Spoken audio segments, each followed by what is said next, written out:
No, it's fine.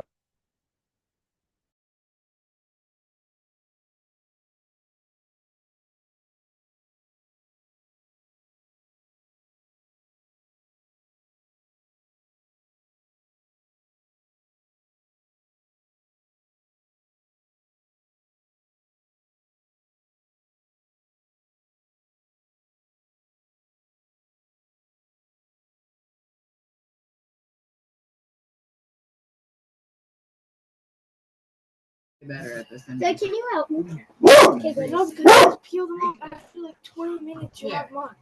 I do. Macy. I got glue on my fingers. Here. Wait, why are you guys here?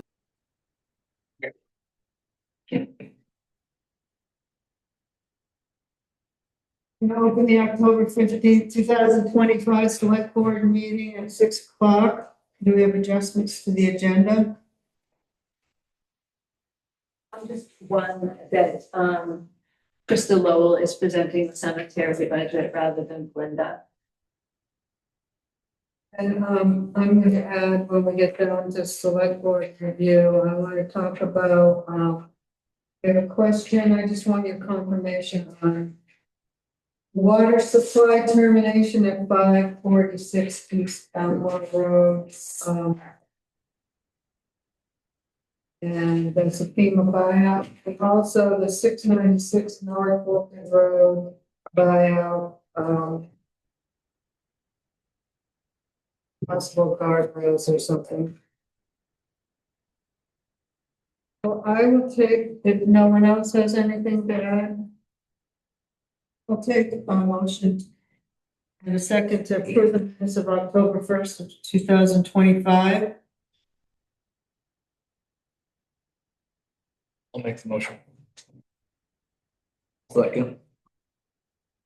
Okay, do we have any discussion on the minutes?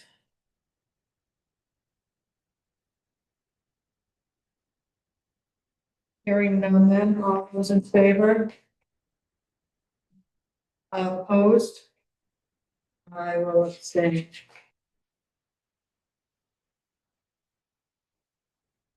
Motion carried. Comments from the community? I just had one request, if I could ask the select board to use the meeting room on Saturday, November 1st, from 7:30 in the morning till 4:30 p.m. to teach a school bus drivers clinic in the room.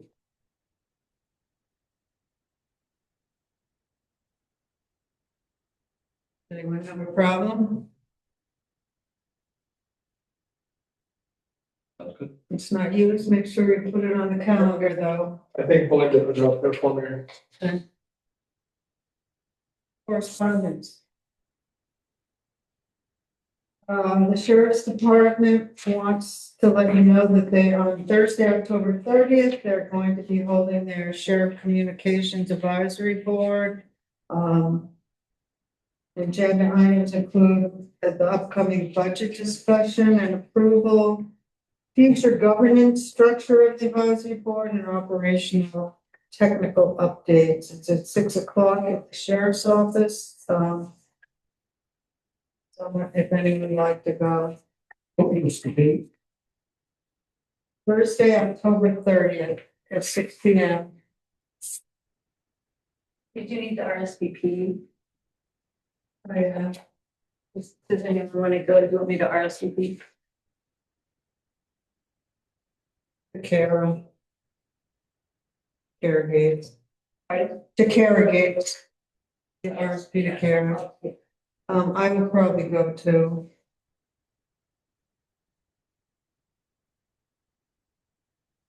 And are you interested in going, Kurt?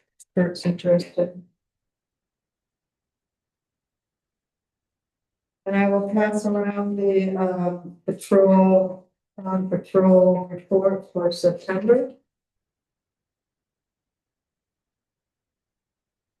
And we have some new information on the Judicial Bureau and penalty schedules. Really, it should go to This should go to, Michelle, she is our designated ordinance enforcement officer. Did you want me to attend the October 29th, 12 to 1 WebEx? What? They're having a, Oh, webinar, on October 29th, 12 to 1. I would think that would be good. There's a new penalty schedule, and they're going to have, a yearly judicial bureau bench bar meeting.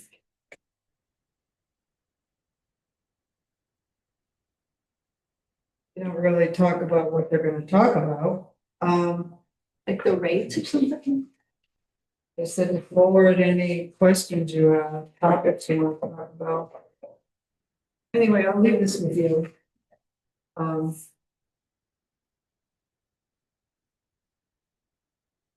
anyone want to look at it at all? We got our new Blue Cross Blue Shield,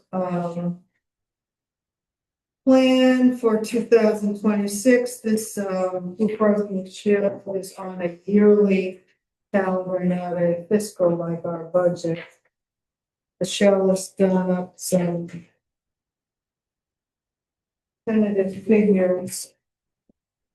It doesn't say a percentage going up, but, you said it was gonna go up a total of 37,000 for the whole year. No, oh, no, Oh, 3,700. 3,700. Oh, here. it is. My projections, yeah.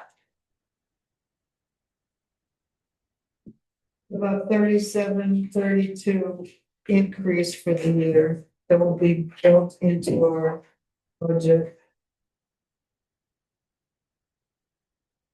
Memorial Economic Development Council is holding a meeting, with the Memorial Chamber of Commerce.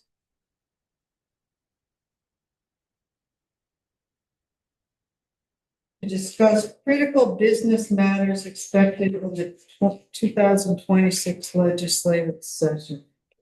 This will be at Green Mountain Tech, November 17th, 8:30 to 10.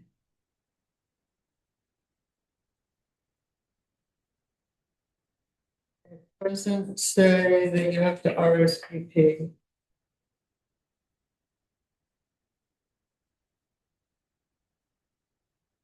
Memorial Healthy Valley gave a brochure to everyone on community planning toolkit. I think they work very closely with the planning commission and the health section of our plan. A lot of these things are probably incorporated in that.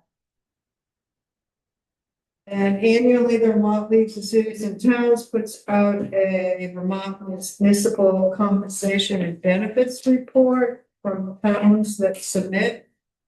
I'll leave it with Michelle if we're ever looking for examples of what to pay other, staff and so forth. You can look at what other towns are doing for comparable, or used it a lot in the past, but it's a good resource that we'll have here.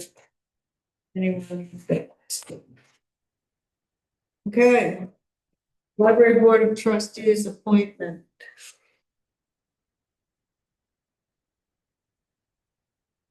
So,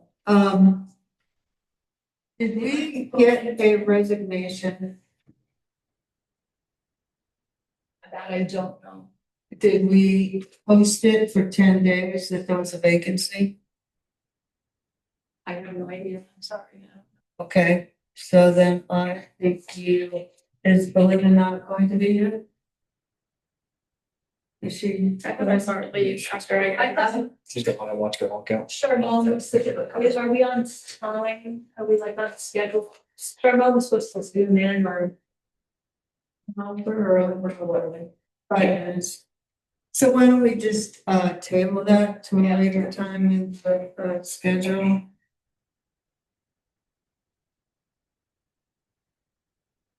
Be ready. I know you have to be up at the school at 7 o'clock, so we'll let you talk to us about the engineering agreement, which I have here. Okay, perfect. So can I ask you, first of all, this has been approved by this, reviewed and approved by the state, who is overseeing this whole wastewater project. And it took a long time for them to review it. Yes, Yes. yes, that is correct. And so this is for like, we already have one with you. And this is like part two. What part two is it of? So, Covering? yeah, part one was preliminary design and the majority of the environmental review tasks that we have to do to prove to everybody that this is okay and get our permits and be able to build the project. Part two is final design and some pieces of environmental review that weren't fully resolved in the preliminary design phase. In part because projects evolve and we learn things, the state asks us for different things. They don't ask for before. So this round, the new items are, I mean, honestly, if you wanted to skip to the end, which is Exhibit J, in this document, it's page 71, but that doesn't really help you look for Exhibit J. It's towards the end. This is in 4 pages. Yep. And this is really the specific scope of work. And it goes through all the details of what is in final design. Plans and specifications, all the steps that we have to go through, the reviews that we go through the review and with the state to get to our final plans and specifications. And then basis of final design report, which is basically a narrative of all the things that are in the plans. The funding, the ARPA funding requires that, since we're going through the water investment division framework for this project. Construction cost estimate, very important. We'll update it a few times.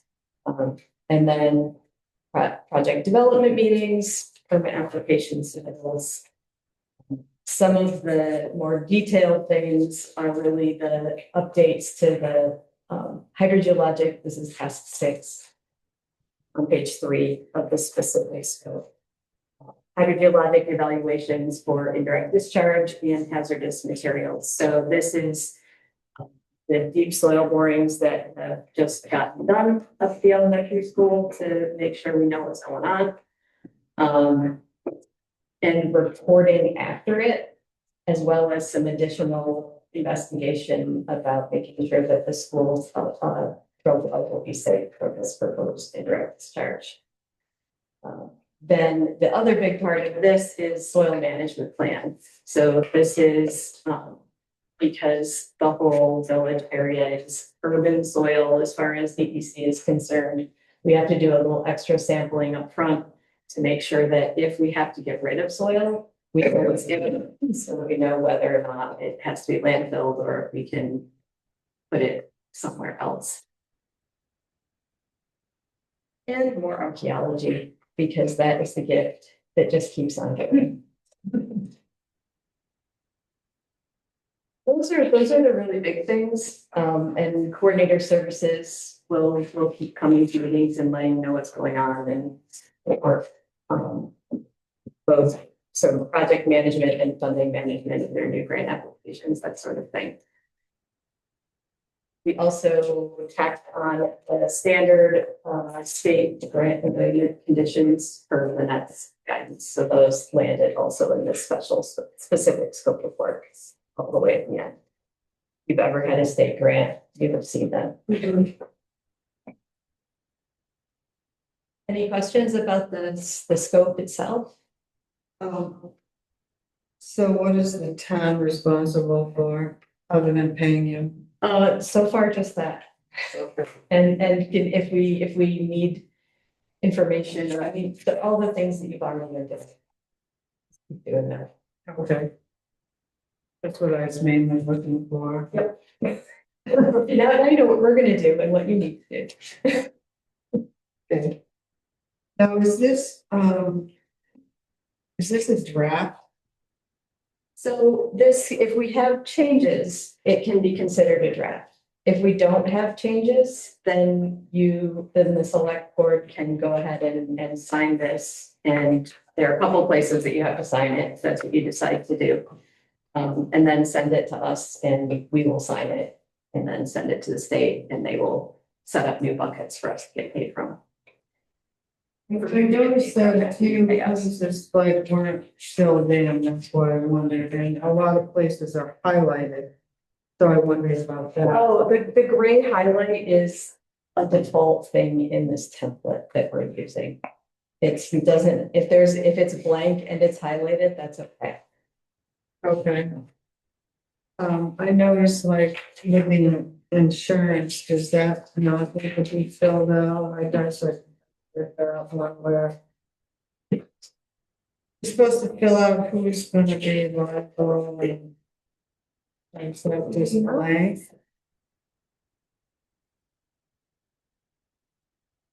Let me check on that. I thought that we did update all that this year. At least more priorities. That should have been unchanged unless anybody's limits of liability changed. I don't think that our insurance limits changed. Stones did not. If anything changed at the town, we can.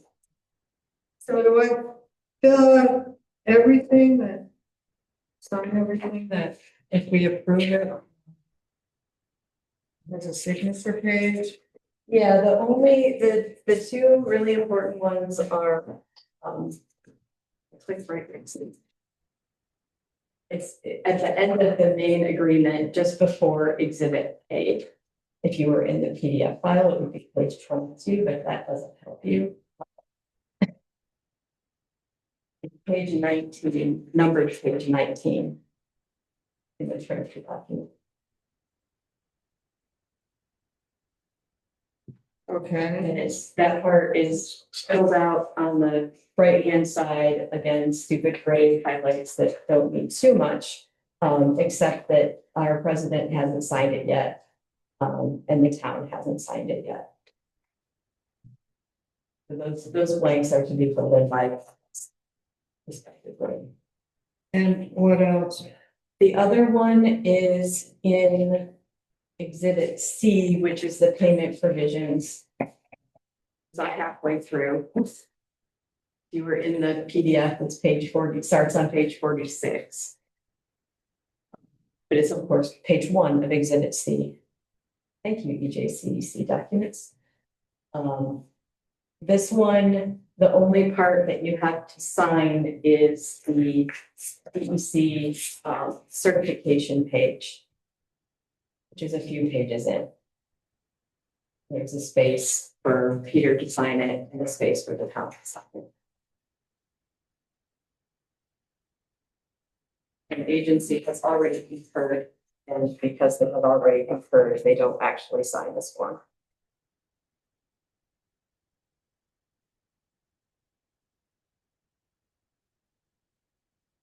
Does anyone else have any questions?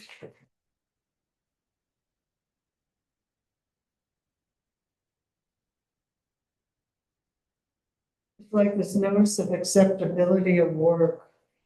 So that is a notice that we will have to provide to you and to the state when the final design is all stamped and done, that we are certifying that it's acceptable.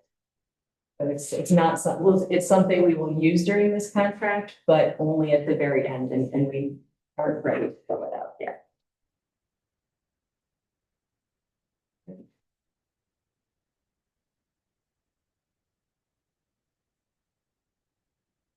Nobody has any questions for Amy?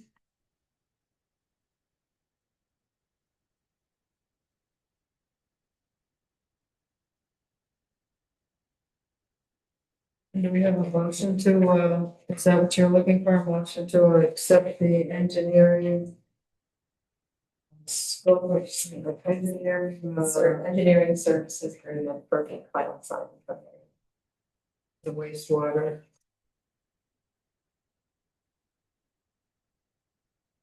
I'll make a motion to accept. Second, I'll say. I'll second. have any further discussion? Richard, can you hear us good? Yes. Oh, Okay. not good, but I can hear you. Okay. How was I'll dinner? go. Just kidding. Aye.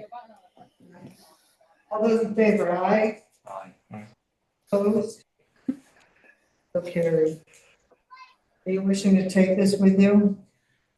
If you want to sign in those places, I can take it with me and get it all finished up tomorrow.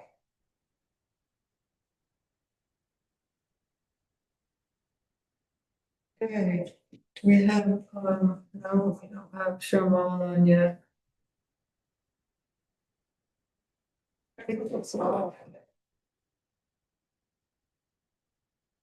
Mark. Fine. This, then we will, move on to Wolcott Town Plan Review.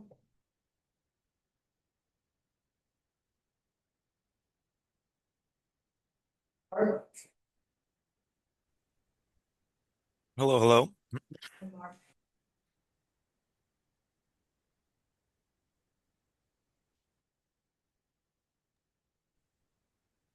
You want to lead this discussion? Sure. So, as hopefully you all know, the Planning Commission has been working on your town plan for quite some time now. And I guess the first place to start, I don't know if I can share my screen, um, but I can give you the remaining timeline, as well as I guess giving you a little bit of glimpse into the past couple months and what that's looked like. Um, I can share my screen. Thank you. You can, I just switched it. Thank you very much. So hopefully you can see this PDF. I can maybe zoom in a little bit for you guys.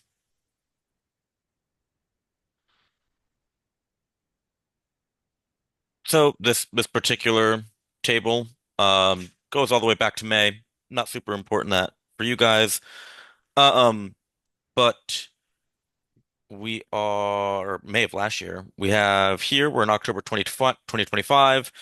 Um, and we have a draft for you guys to look at. It's not necessarily, we're not quite at any hearing part yet, but um it might be good for you guys to have your eyes on it. I hope you guys have looked at it already. If not, that's totally fine.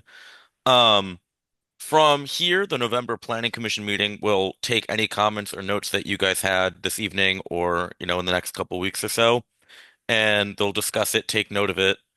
Um, and then more likely in December sometime, we will warn a public hearing for the Planning Commission because they need one first. And once that happens, in 30 days or so, that'll be properly warned with the help of LCPC. Um, then we can chat with the public for the first time, see if anything comes up. Um, and then after that, in February, it'll be the same thing for the select board. You guys will warn a meeting. LCPC can support you with that, I imagine. And then in March, you'll have your select board hearing, which is the big culmination. Hopefully, you get a lot of people come out and give their input or their support, hopefully their support. And then on that same night, you all can vote to adopt a plan, and then you have an adopted plan for the next 8 years. So if there's any questions on the process, feel free to alert or pipe up now, talk to me now. But besides that, I would love to turn it over to you guys. I can screen share the plan. Lisa, I know we had some issues um seeing your edits, but we can work that out throughout the next couple days or so. Um, but yeah, this is really your first opportunity to take a look at it, and I can make sure to take any notes that you have and bring it back to the Planning Commission. So for all the hearings, we'll be ready to go.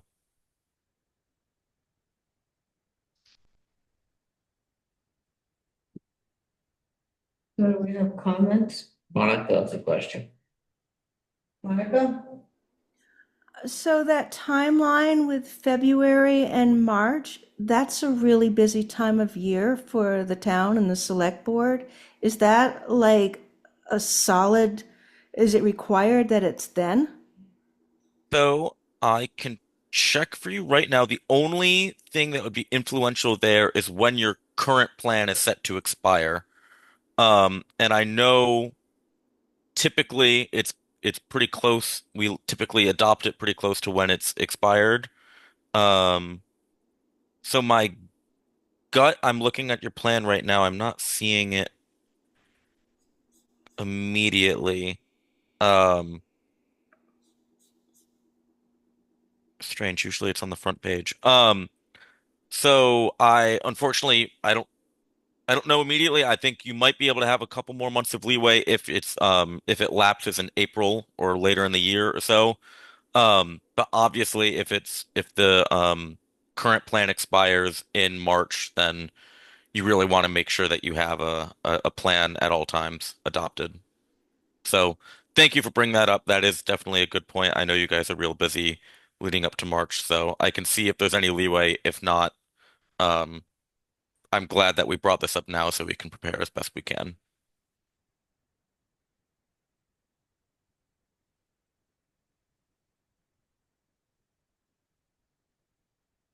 Anyone else have comments? I do. Okay, It stated in here there was a survey. How many people were surveyed? In the regional plan for the Yeah. regional survey or for Wolcott's specific survey? Focus. That is a spectacular question. That might be something from the previous cycle. So I'm not sure of that as well, but I can get a handle on that. And then that's a good point as well. There's a big part of this process is taking things out that are no longer relevant. So if that's something that is older, it might not even need to be in there in the first place. But if there's still valuable data, I can track down um, the number of respondents and make sure that's well known, represented in the plan. And the other one, you had sidewalks. I guess my problem is down Route 15. You're gonna run into state. do you know where in yours is? Is it? I- Goal? It was way down in transportation. Mm-hmm. Talked about sidewalks on 15, but I think the state owns up to quite a lot of doorways. Then the next question in, who's going to maintain them and what's the cost? Those are excellent comments to bring up. As I well think, as go ahead. well as School Street doesn't have that much leeway for sidewalks. So I remember asking very similar questions in the transportation thing, and the answer that I got then was if we have that language in the town plan, then it will help us seek funding for, remember the grant that we applied for the overall design of everything that we're trying to do down here? We didn't end up getting the grant, but we applied for that master plan grant. You don't recall any of that? I never got a copy of it or anything now. Anyway, so having that language in there allows us to seek funding to try and make a plan like that, to try and it opens doors to some of these, like the walk-on that we did. Having that language in there shows that the town is trying to support making a walkable downtown, not necessarily that we are going to enact that, but it opens up funding doors. Because I, like you, I don't see sidewalks in the near future for us. I Because don't even see them in the next 10 to 15 years. Right, because of maintenance costs and right-of-way issues, and the list goes on, but it does open up some funding opportunities to have that. Well, we think of sidewalks as what, a raised place that people walk, but on School Street, we met with someone and a landscape architect, I think she was, and there's ways of drawing lines on the side, paint them, a safety walk for people to walk on, and you change the flow. You make the drivable part of the road tighter so that, and that will create people to slow down. But you can have a sidewalk without creating this additional raised thing. Right, because, Or like a bike lane. Yeah, right. I mean, the bike lane, if it's just a painted stripe, would make more sense than an elevated walkway. Yeah, Because so I think just. This you can't plow, and when you go down 15, state's not gonna be happy to plow there either. Well, what I'm trying to say is the word sidewalk means many things. Right. I just wanted clarification on that. Yeah. I guess my other one as I was going through was stopping the erosion on the riverbanks. Mhm. Is there any thought of adding more trees rather than stone or?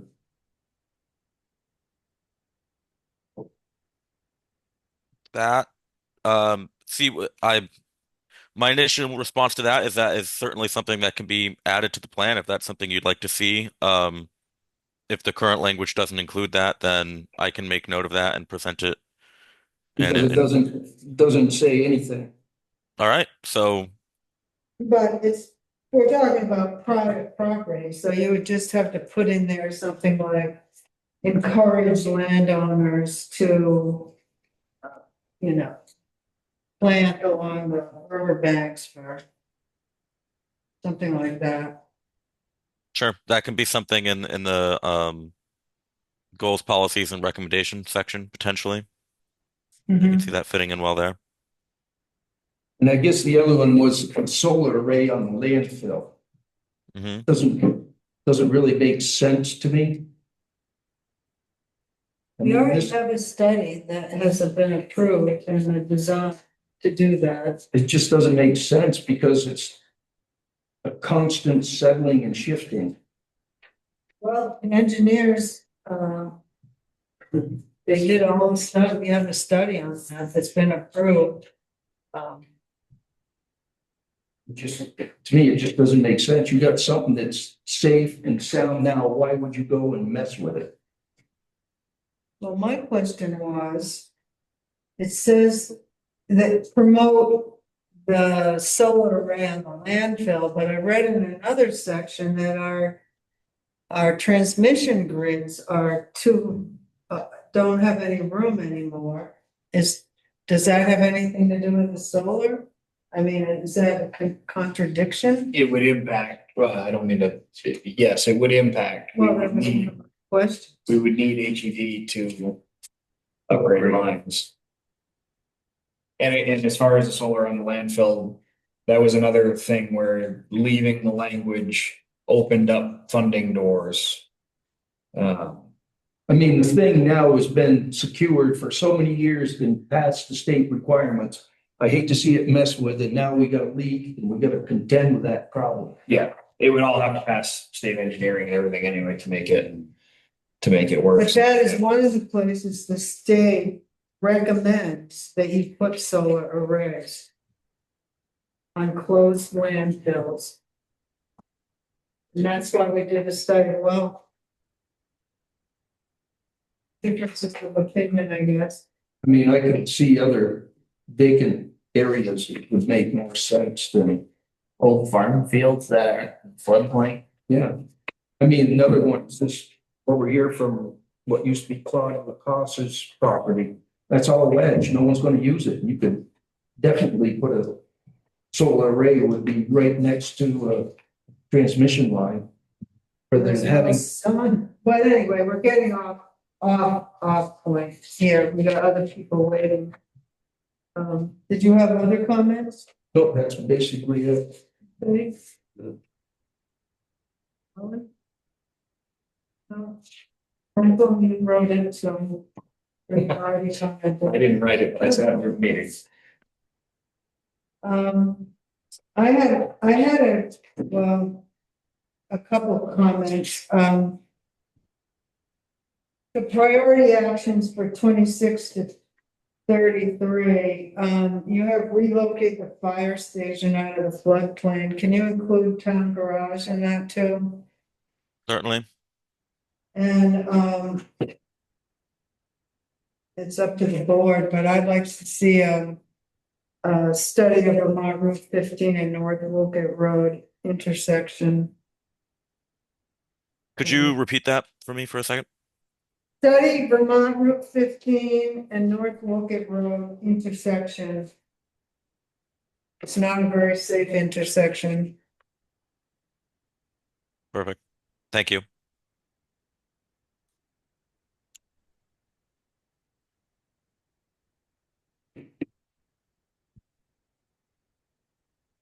And you have under, the beginning, on page 7, improve Wolcott's Town Park, School Street per proposal developed in 2013.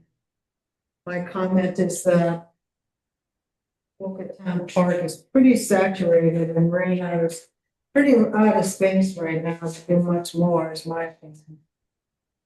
Everybody wants it, but there's not much space. Maybe we can do something over on the west of the property.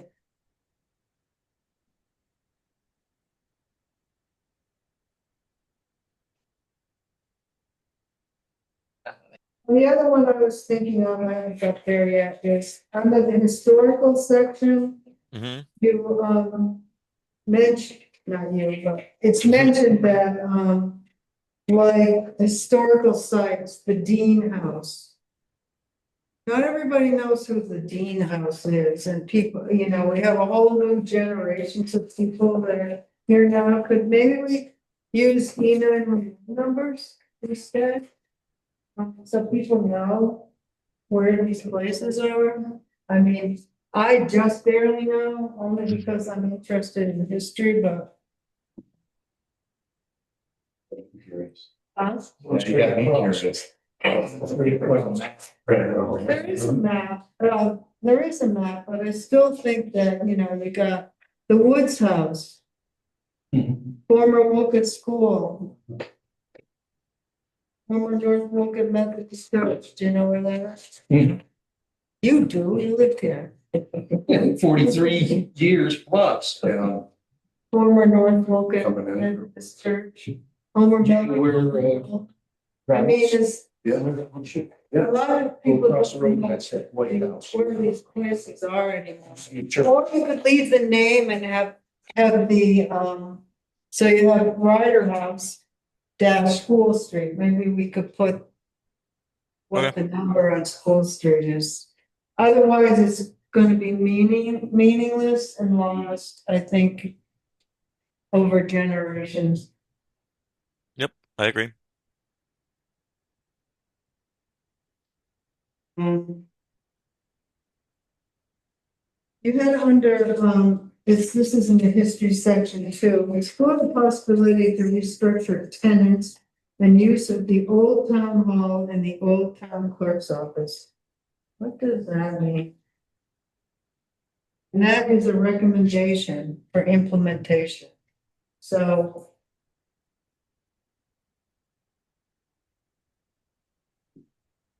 I'm trying to find that quick. You cut out a little bit, so I just wanted to read it one more time. Page 30, under history, actions and recommendations for implementation. Explore the possibility to restructure tenants and the use of the old town hall and old town clerk's office.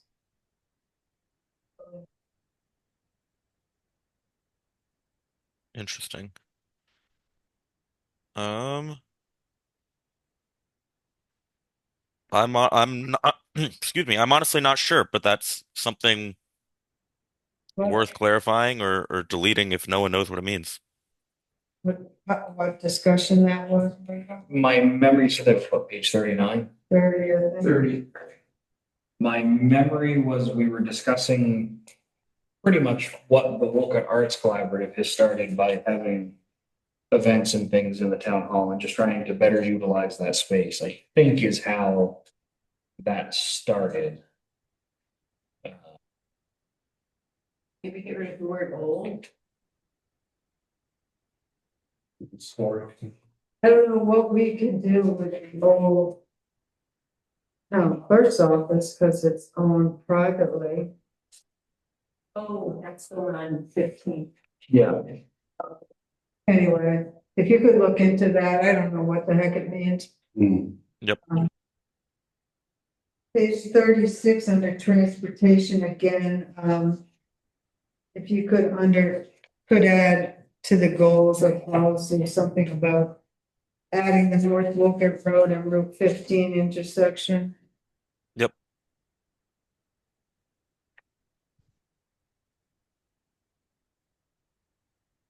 Page 47, it says something about, Wolcott shall create a system for its transfer station, municipal and educational facilities and its residents to comply with Act 148, which mandates recycling and composting to be phased in over the next several years. I think it's already mandated now, isn't it? Okay. All right.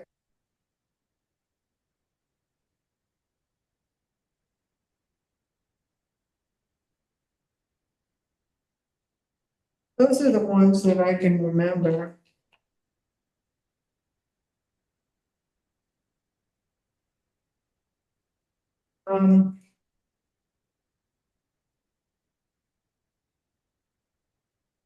So on page 55, Mm-hmm. is municipally owned public land. Yep. 64 School Street is 40 acres. And then, we need to add, oh, and I don't have it here, it's on my Google Drive. 38 something East Hill Road. 9.5 acres. And it will be going into conservation Okay. as open land, open public land. I'm gonna end there, other than to say that when you go through this thing, you have the community forest at 730 acres, 733 acres, and 734 acres spread out through the thing. It's 734. 734. Okay.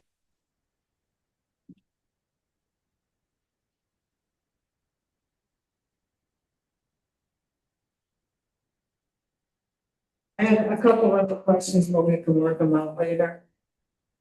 Great.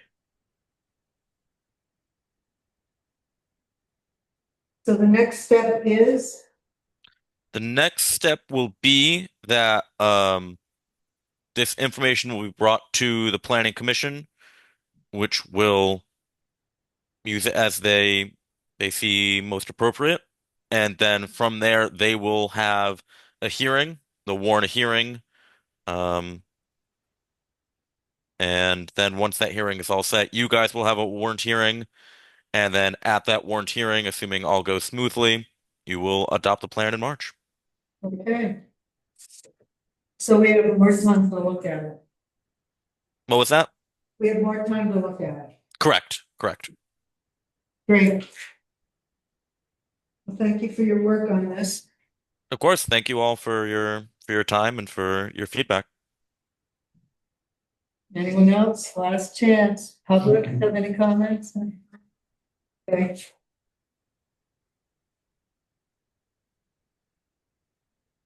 Okay, we're running a little late. Not too bad. So we tabled your discussion. Siobhan. Discussion. Yes. Yeah. We are nominating Nikki Larish as a trustee for the library trustees. So I had a question when you weren't here from Michelle. One is, have we gotten a resignation from someone? And did you post it for 10 days, like, well? Or you mean for the person that got done? So, state statutes, we need a resignation for whoever resigned. Okay. I don't know who resigned. And then we need to post that there's an opening for 10 days. Okay. Is that, no, okay. Can we get that Yes, before we make an appointment? yes. Okay. We don't have any problem, I don't have any appointment. I'd like to make sure that, you know, if someone else wants to, they have that opportunity. Okay. Good. Okay. If you could just leave that with Belinda and she can get it to us, the resignation. Okay, Okay. I will do that. Great. Thank you.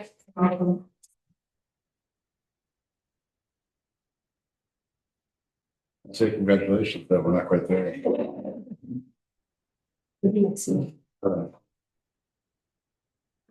Well, if anybody is up for congratulations, there is that select board chair of yours that got the Vermont League of Cities and Town Municipal Service Award.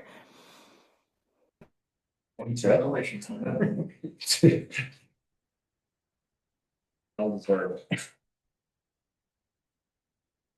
She needs a new room for her house. For her awards. Sunroom. So Belinda, so I'm gonna take, Belinda's not here, so I'm gonna move, if you don't mind, the policy for collection of delinquent taxes. And let, people who have been patiently waiting for their budgets to speak, and then we'll come back to that. That's all right with the board? Hey, Krista, you're here to talk about the cemetery budget. Yes, down my hand, these papers are these.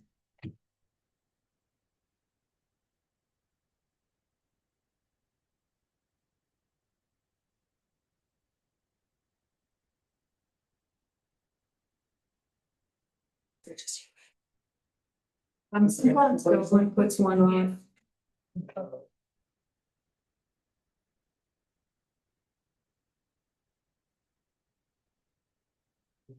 We're just requesting the same amount as last year.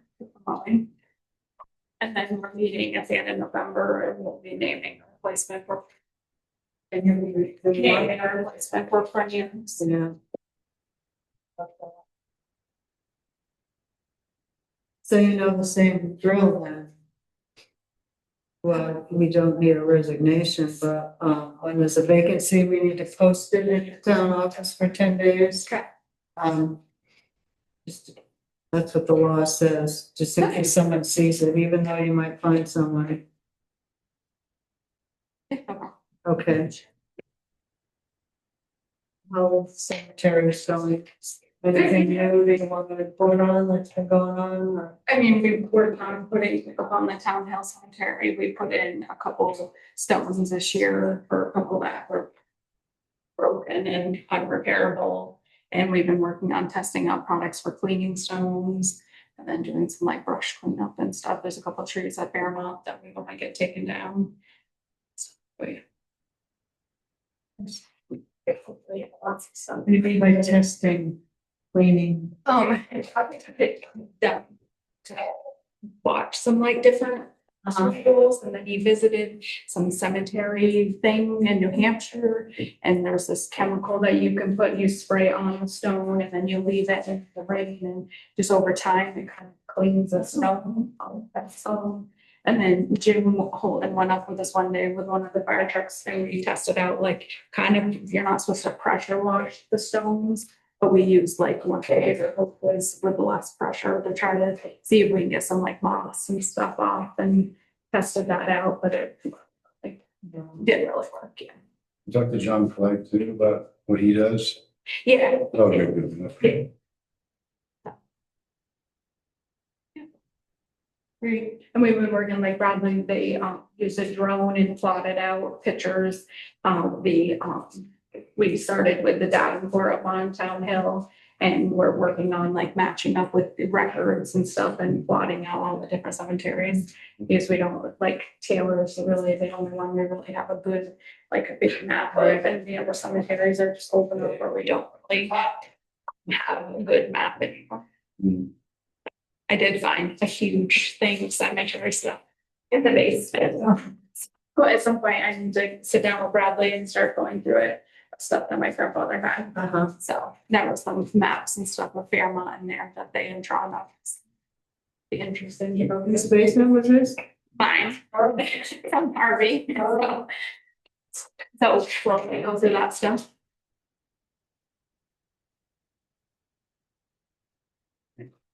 My baby history? Yeah, I dropped off a whole bunch of stuff. Oh, nice. He was full of town books and different stuff. It's from between Edgar and Elsie Brown's and Cornelius and Evelyn's. So it's Wonderful. yeah, back from like early 19. It was pretty interesting to see, but I'm like, I have to do these. So I brought them and I gave them to Belinda for them to kind of answer. Put them in the historical corner. So, and then as we go through Cornelius and stuff, I'm sure we'll have more stuff to bring in. Thank you. Yeah, no doubt. Everybody have questions for first on our budget? Cemetery? Okay, thanks. We'll move on to the Wolcott Arts Collaborative.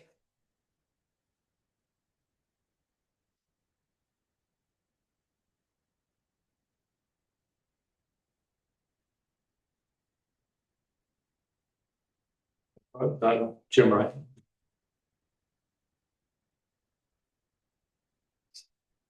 Collaborative trustees. Along with Michelle and Bradley as well, and Sally from the library. And we are requesting $1,500 for next budget year. We have lined up, since we formed just a couple of months ago, we have planned a live band for throughout from mid-fall through mid-spring. We have our first concert coming up on November 1st with the Ames Brothers. We have a second band lined up for the end of November, the Shady Trees. And we want to book those, see how those events go, and we'll book further ones January, February, March, April as well. We have also got two author discussions planned for the winter. Like the workshop, all in the works. We have we're working on posters and front porch forum promotion of these events, as well as promotion from the bands themselves and their social media sites. We have 10 Bends Brewery would be at the first two concerts, and they're also promote the events there.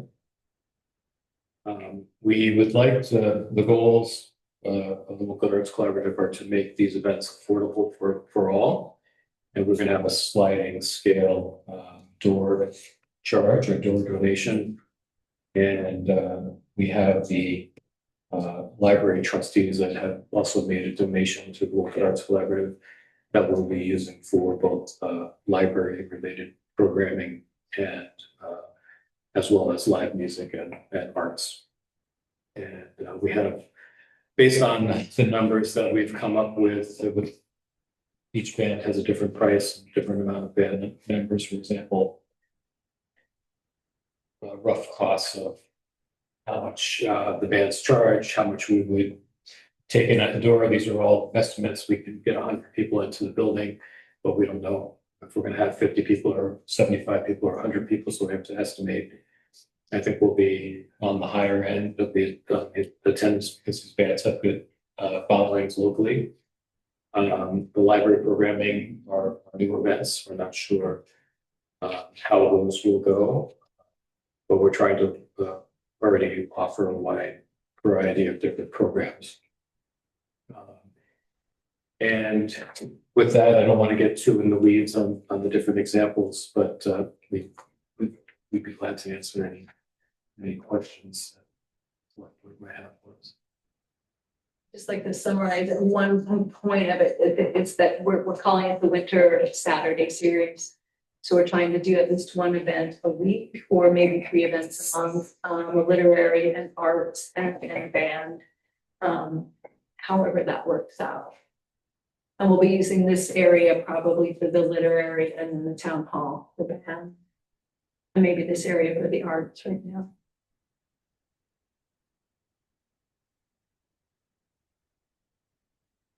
Will you survive from now until July 1st? Financially. Yeah. Sorry. Yeah, I think we're hoping that the door is gonna cover most of the costs and we'll supplement that for the bands with the library trustee donation. That's already active that we could take from. They gave us 4,000, and then we'll be using probably up to 2,000 for the literary series, and then the other 2,000, maybe a little bit more. They didn't specify how to break it down, but so far, for the 3 people who have agreed to do readings or the hiking workshops, that will be charging. So, a lot of the authors are donating to the time.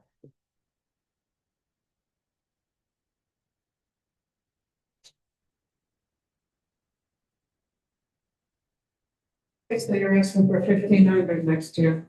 Yes. Okay. Yep. Thank you for your work on this. That's exciting. We're very excited. Yes. November 1st, the first event. Yeah. Starting to get word out. I did a really nice poster. Good. We are adding the events to the website too, to see.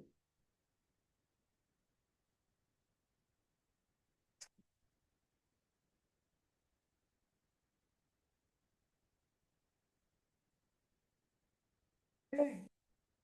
Is that it? Yeah, unless anybody has any questions.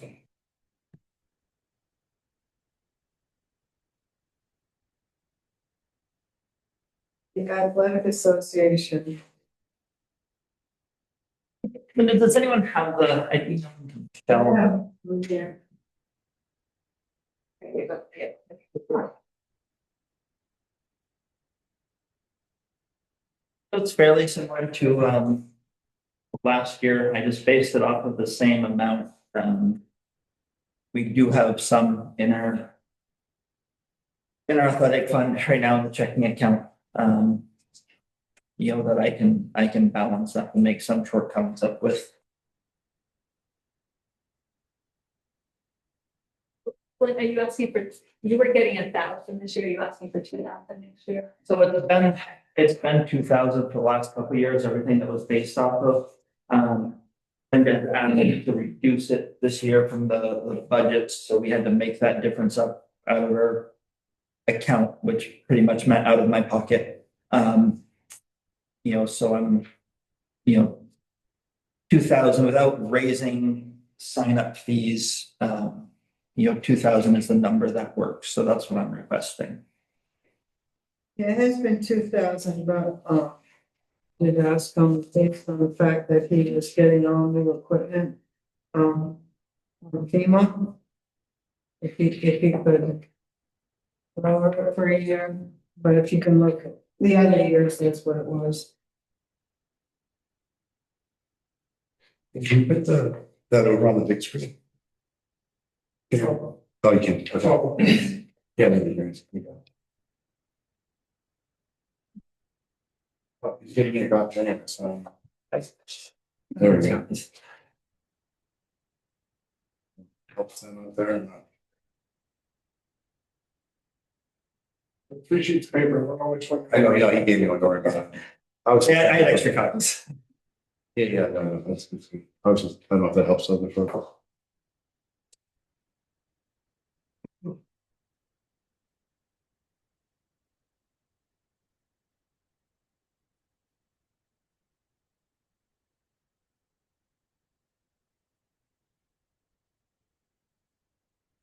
read my spreadsheet.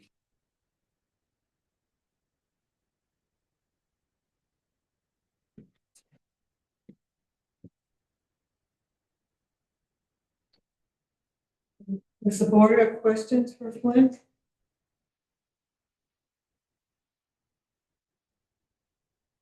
Enjoying your new field? Yeah, we actually got a play on it. We're hoping that, having it ready to go in the spring. I'm trying to conserve enough funds to buy turf to put on the infield, actually dress the infield in the spring with, shipped in turf that we can roll out. So it's held up pretty well over the summer. I noticed there was some kind of, I don't know if it's a batting cage or something down there. Are you still using that? Yeah, our backstop for practice. That's while we're practicing on the field, we'll have our pitchers throwing bullpens into that net over the sideline. Okay. Yeah, the Sundays are actually tomorrow. Tomorrow is our last practice this season. And we've got a game in Randolph on Sunday, and that ends the fall season. I just didn't want some kids wrecking it. And stuff there. Yep. Yeah, it's been a concern. We had one of our guys driving by actually stopped three kids who had pulled the sign out and were trying to tip over the portalet earlier this year. So it's definitely a concern.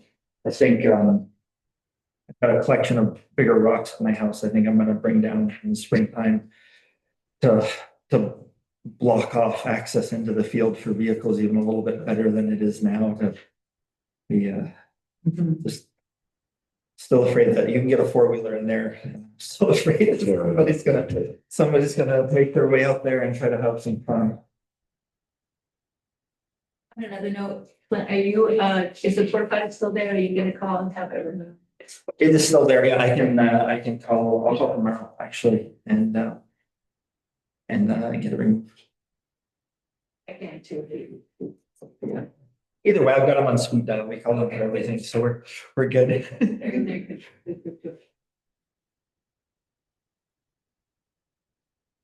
Stuart and Flint, at least Stuart, did talk to Flint about part of the who was paying. Oh, yeah. No. We had a conversation earlier this morning, about it. We couldn't figure it out either, in terms of where it fits in a way. With the new recreation area, with the court being fixed, we're gonna be utilizing the portlet there April through October, probably. I think you use April through June. Yep. To a degree. So, we could split it up even, we do 2/3, you do a third, or does that make sense? Is that the only one? It's just that one? Okay. We have one on the rail trail. That's not there, it's not. Got it, okay. But there's not one at the school anymore. No, that's the same one. Right. Yeah. How did it work in the past? Oh, the rec has always paid. Okay. Wolcott provided one up at the school because they weren't allowed to use the facilities up there. But we've always provided the one down at the rec. I wasn't sure who paid for it though. The rec? The rec. Yeah, I think the only time it didn't happen was during COVID. I didn't know, so I just paid for it myself to get one down there. But I think that's the only time. Okay. Right. And then one of them went down the river, I think. Yeah, one of them did go down the river. Fortunately, they didn't charge us for it. Yeah, that was. Yeah. So, what for? What? Exactly. No, what? You actually retrieved it this spring. Oh, you did? Oh, right. Where was it? You know where the rail trail bridge is? Yeah. It went about 500 feet below that. Oh, okay. I'm surprised they didn't make it farther. The Long River Paddlers Trail, we had a crew of kids working for us. Picked up a lot of those appliances and floated downstream. Right, and 2 or 3 refrigerators, a freezer. Oh, wow. Porta potty. Still a couple more we're trying to get. It probably came out cleaner than went in. Yes. Oh, it tore it all to pieces. Okay, yeah, got scrubbed. Okay. Did you all decide then you're splitting it 2/3 by rec and 1/3 athletic, or? No. Keep it simple. Yeah, we'll just rec will do it. It makes sense. Yeah. It sounds like rec needs it longer. Yeah, I think we would go to that now, so it makes sense. And your major is April through June, like 15th to 15th. So yeah, that makes sense. Especially because the court's gonna be functional, more functional. People are still playing basketball on it, which is great, and they're playing pickleball on it. Yeah, a lot of people that we've seen there playing basketball. Yeah. So that's been good to see. Yeah, it's great. Do you want to give your budget then? Does anyone else have any questions for Flint while he's here? We're still working on trying to get permission for that container to be there, but that's heard. So let you know, it's not a done deal.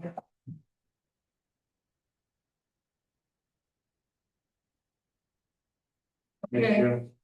You guys, I have an Excel version of the budget, but I brought this one just because I wanted to include sort of some of the stuff about the recreation area grant. Don't even look towards that door. So it's a little more than twice as it was last year. So the report that's on there for 5 months. So we got the grant for the recreation, outdoor recreation area, construction project, approved. Right now, we're just crossing our T's and dotting our I's with some little stuff. There's gonna be a floodplain eval done. I talked to Tom earlier or last week about that, but it looks like it's a no-brainer just because there's no steps, like we're not paying anything. We're only raising it up 2 inches.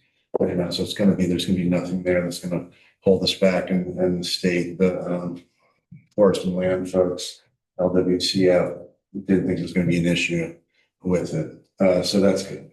The only other thing that's holding up is the government not running full right now. So we're gonna have to wait for final approval until they get opened up again. The federal government? Yeah. This is a federal grant? It's a federal grant, yeah. The money is already in the coffers of the state, so the money can't be taken back. And so it's all there. Yeah, and that was what we were told. So, because they, when stuff happened, they emailed us and said, we're good. This money's already in our coffers. So we got under the wire on that one, actually. So that's good. So the project's approved for 52,600. We have to pay a 50% match on it. So basically we pay 26.3 and they pay 26.3. And they're pretty good about paying us when for cost. She said they're pretty quick about So turning you around. submit the bills and then they reimburse. They reimburse right away. We don't have to pay the match back for 3 years till the end of the grant. So we don't have to pay anything to them till the end of the grant. What I did was I just took the amount of 26.3 and I looked at how much, so I just broke it up. So the town, if we got 5,000 from the town, each budget cycle for the 3-year of the project, it'd be 15. Practically, we're getting there. And then we would do the in-kind to rec committee. Our average would be about 37.67. If it's sticker shock on that, we could flip it and make the town 37.67 and have us be 5, because this could be in-kind that the town provides. And, it's talking to the road commissioner too, and getting some fine with you all and around the town support on this, because some of the work in here, I'll end up, this is the grant itself. And it's kind of small, but it lists the items and cost estimations. We can't actually do that. A cost, we can't get bids on it till the spring because they don't want it getting in too early, because then it may change. And so they're saying in the spring you can put out bids. So these are a guesstimate at the time based on bid. When I talked to people who did the work, I got 3 different people, 3 different folks feedback around what it would cost. Although actually the surfacing was really not many companies that do that. Vermont Tennis Company out of St. Jay, so they got a hold of on that one. And so the asphalt paving and the surface coating, we can't, we're not gonna be able to do that.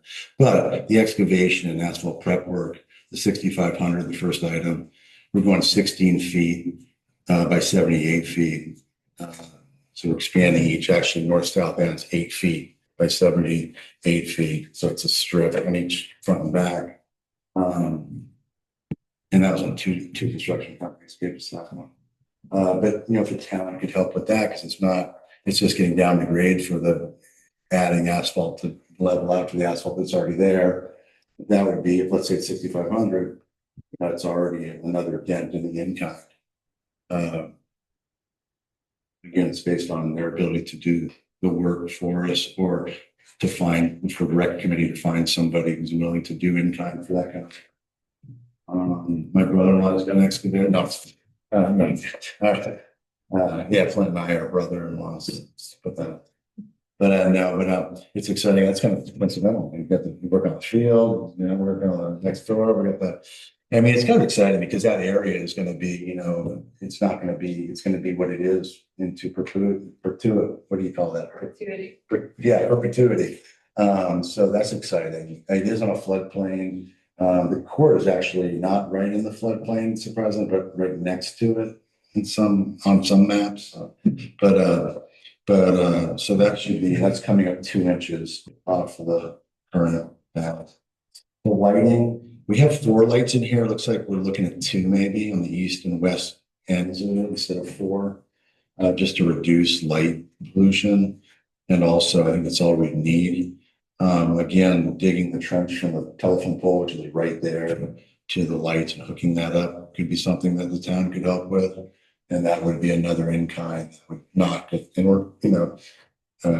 we're. Do you need the lights to play at night or? No, we wouldn't be playing at night, all that. I mean, I think that wouldn't necessarily, there's not a lot of houses around there, but basketball and the pickleball can have some noise issues. And so we don't want to do that. And the light too. I mean, we could figure out how to put them on timers, have them go till 9 or something or whatever, something like that. I don't know what would be, depends on when it gets dark, I guess, what time of year. There's a metal bleachers that I think we might already have. That's in somewhere in storage. Yeah, from what I could tell, unless somebody else knows something, I've looked everywhere I was told to look. And I can't find those metal bleachers. They were left on the field and they were gone this spring. It was right there yeah, in the early spring. I think it's entirely possible that somebody who wanted to scrap aluminum scrap them. So you don't think they left in the flood, you think somebody? No, they were. Oh, no, they were there. Yeah. They were there. They weren't trashed. And then this spring they were not there. And I looked anywhere that through all the town garages, the bus barn, asked the guys in the town. So if you got new ones, which you have to put them down? We did. We bolted the players' benches down. We bolted them and then we put anti-tamper anchors in. Who would have had access if it was on? Well, No. and the bleachers are just bolt together aluminum, and they're pretty easy to take apart. Nice. At least the ones that we put together are bolted down so people at least can't carry them off. I don't know why I thought they got stored. I thought the one got stored somewhere. Well, that was what was assumed for a little while, is that, they'd been put into storage, but they weren't there in the town sheds and. With the new Wi-Fi going in the street, would it be worthwhile to have the surveillance cameras there? Yeah, I mean, we have a light pole, why not? Yeah. We would have to bolt the ones down too, that we put in, if we're going to get them to put them in, we'd have to bolt, those need to be bolted to the ground, so they don't get You're carried asking away. or telling? What's that? Are you asking or No, telling? I'm telling you, I'm saying that they would. need Because to you're be- in the floodplain. Yeah, they would need to be bolted down, but they would also be, need to be able to, we could take them out if we knew a flood was imminent, we could take them out, but in between they would be bolted in. Yeah. They've got different systems for it. You know, they got quick release stuff, you know, blah, blah, blah. The fencing was another issue that the fencing is, you know, if the fencing's up and it's flooding, that's gonna be a problem. So part of it is they're recommending, you know, fencing that's retractable or removable. I think, you know, potentially, and so I'm looking into retractable fencing as part of the pricing on here. They have these fences now that, you know, literally go in like a tape measure, you know, that they slip in, they have a case that goes over them. So that would be one thing. It doesn't necessarily have to be metal, it could be fabric, ones too, because, you know, it's not, so we're working on that, those kind of logistics for it to make it so that it's adaptable to the weather and whatever else comes along. Again, like you know, the fencing, you know, that could be in kind labor. We can, you know, recommend we folks who can get out there and get that done. So it's looking pretty good in terms of, you know, the match piece. But again, you know, the request of the town would be helpful. And the other thing is if we come under, we only match what we're paying. So if we don't use that much, we wouldn't be able to match that much. And that kind of thing. And, you know, we've got fundraising abilities. Health in the Mill Valley is offered to put on a fundraiser for us for nothing. So put their stuff out on the table, stuff like that. So there's ways to, and I think we could raise some money too, just from people who are interested in playing. I mean, again, we've had over 20 people show up, and with 2 courts, it's a little tight, but in the summer, it's a little slower indoor. We've been playing up at the elementary school in Wolcott on Sundays. It's a little slower because people are out and about, with the weather. It increases in the winter, it gets pretty busy. So in the summer, I think having the courts outside would actually, would be more attractive to folks, and be more visible, and create some kind of place for folks to congregate near the rail trail. It's the same crew that is supporting this as the one that supported the land trails up. You know, some of the same staff people were there at the trail unveiling. So they're really excited about Wolcott and what, you know, in terms of just sort of community development. So that's really exciting. You know, it's great. They're very supportive around this. It looks like we can pull it off without too much of a hitch, honestly. That's all I got. It is a 2-pager that budget went to 2-page or 2-sided.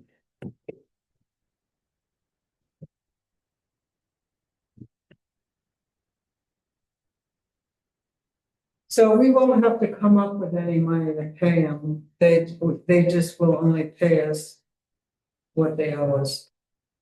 So it'll just come out of our coffers or whatever, out of the budget. Right, yeah, the part, or right, budget out of being kind of donations. And fundraising if we need.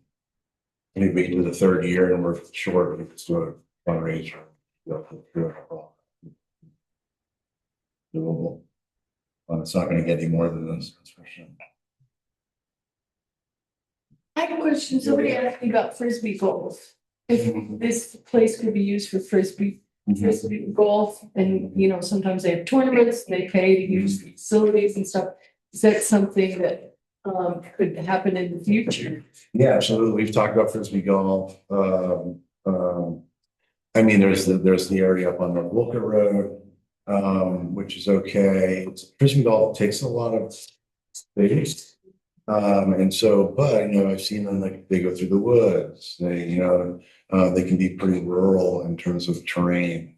So it's something that we're looking at and talking about it. We're gonna start meeting quarterly, coming up, starting the winter.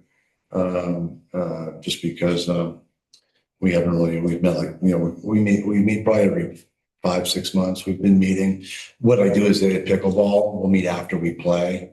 And we'll talk about what's going on and get updates for folks and stuff like that. So it's a little more organic, but we'll sort of formalize that, invite people, let people know about our forum and other events like that. But yeah, that would be great. Would be great if we incorporate it into that space. Even do a short one in there just to get people engaging with that area. and seeing it. And it's, the trail comes right down there too. So, yeah, it's a really good idea. Yeah. If you're thinking, if you're going along that route, wouldn't it be worth asking the forest committee for some of the stuff they're putting in and to use some of the spots for that? Yeah. So check See all those trails. See if they have any ideas around layout where they go, oh, it's a perfect spot for that, something like that. Yeah. So I just have a general question, so kind of tracking the budget. Mhm. Do you have your costs, like last year you requested 2890? I'm not really seeing this is more like the grant budget, but do you have like the portalet? The way you broke it out last year was portalet and then the pickleball School Street. Yeah. It's on the top of the sheet Yeah. on this one. And I've got an Excel I can send you. Oh, I'm sorry. Yeah, I got an Excel thing I can send you tomorrow. I can email it to you tomorrow. But this one's, because this one is Excel, but I have an Excel of it too.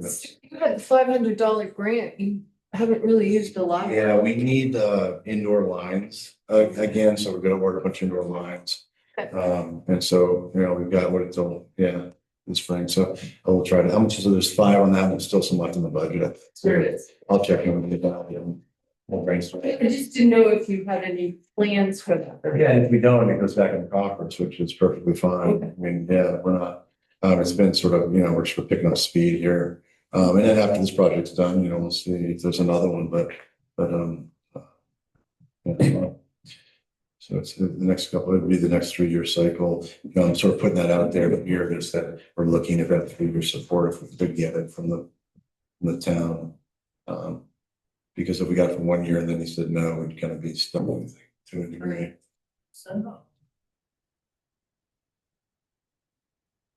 Does the cat have a vote?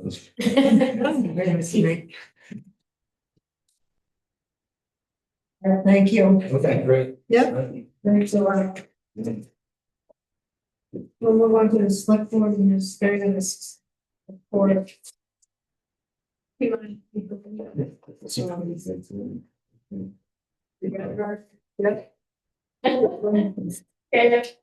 that's two different. So, the class. Kind of wish I had, but I took the class and found out that there are a lot of changes. And that there, this is VLCT's handbook. And they've legislature made some changes, they changed it, and they are asking us to basically track things a little different. They recommend that we come up with a policy for delinquent tax collector. Now, town of Wolcott is kind of unique. We don't have a tax collector, an elected one. The select board kind of brought it back in-house, and I act as the town's agent. And so we kind of collected in-house and everything. So ours is a little different than other towns, some of them.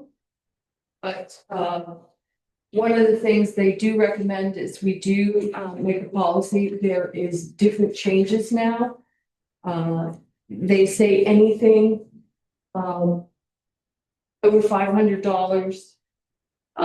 They recommend actually in the book, the policy that the handbook that we don't do anything less than 1,500. A lot of lawyers won't do it, but because we have to now wait. Basically, we used to go the last of May, we give them 90 days to pay the delinquent taxes, or then we'd send them to the tax lawyer to collect, and then eventually have a tax sale if the lawyer wasn't able to collect.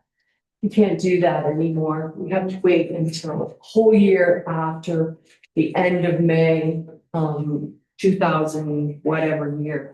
The following year, what we're in, so say May 2025, that one couldn't go to the tax lawyer until 2026. We can collect in-house, but one of the things they think we should do is, there are forms now that they think that we should, not just me printing it from memory, but also fill in these forms and give them a copy of the policy when they go delinquent. Also send them a letter of agreement that they can make between the town and the tax collector. The person whose taxes are due and the town. It doesn't have to go before the select board anymore, because in the policy, it would say only payment arrangements which is number B on the policy, only payment arrangements that will pay the bill in full before the due date of the next year's bill will be accepted. Because they say that it's not healthy to let them go multiple years, because then eventually the villages never catch up. Then there's a schedule, which we would give them. It talks about the annual meeting and before the taxes due date, once the warrant is received. Basically, the treasurer, after taxes are due on May 15th, has 15 days to write up the warrant and everything. And as treasurer, until I get the tax warrant issued to the town, I'm not supposed to collect any taxes or penalty or interest until then. But I usually write it up immediately, because then, as the delinquent tax collector, as the agent for the town has voted to do 3% penalty for the first 5 days, 5 to 10 days, 5%, and then after the 10 days, the 8%. So since the voters voted that, the town has to collect, because it would be 3%, 5%, and 8%. I waited the whole 15 days and everybody would be out their 8%. So it's the policy fits most towns, but because our voters voted for us to do that, one of the things I think I would like to put in the policy is the due amounts, the same amount that the wording that we give to the voters to vote on each time we have a warning. So to make it clear to them that when I'm sending this to them, hopefully by the second day I get it to them, that they have only like 1 or 2 days before it goes up for more interest. I mean, more penalty. But this only happens in May. I don't have to worry about November because it's not late.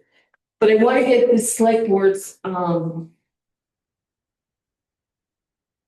opinion on this and what I should do, or if we should suggest to the voters this next March, that this, because of these changes to the law, that maybe the way we have it set up isn't going to work anymore.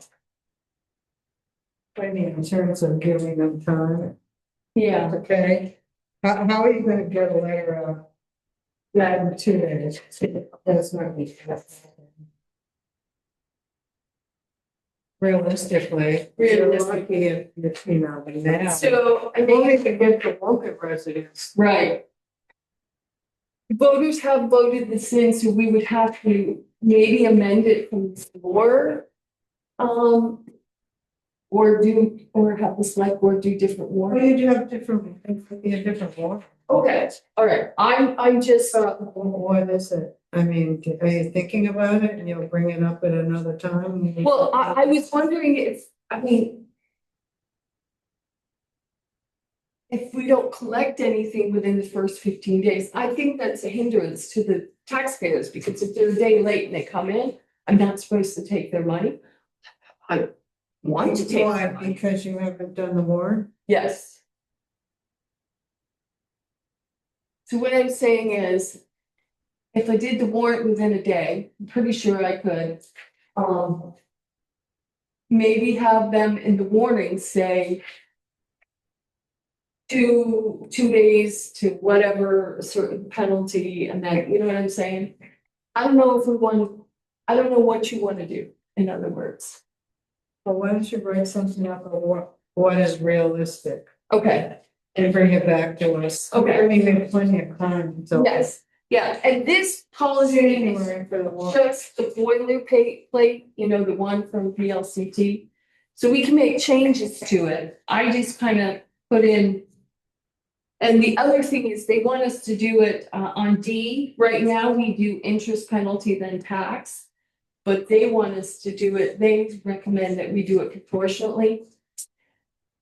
That's a recommendation. That doesn't mean we have. to Right. do it. It's not. the But law. I'm just saying that that's what we've had in the past, the interest, penalty, then tax.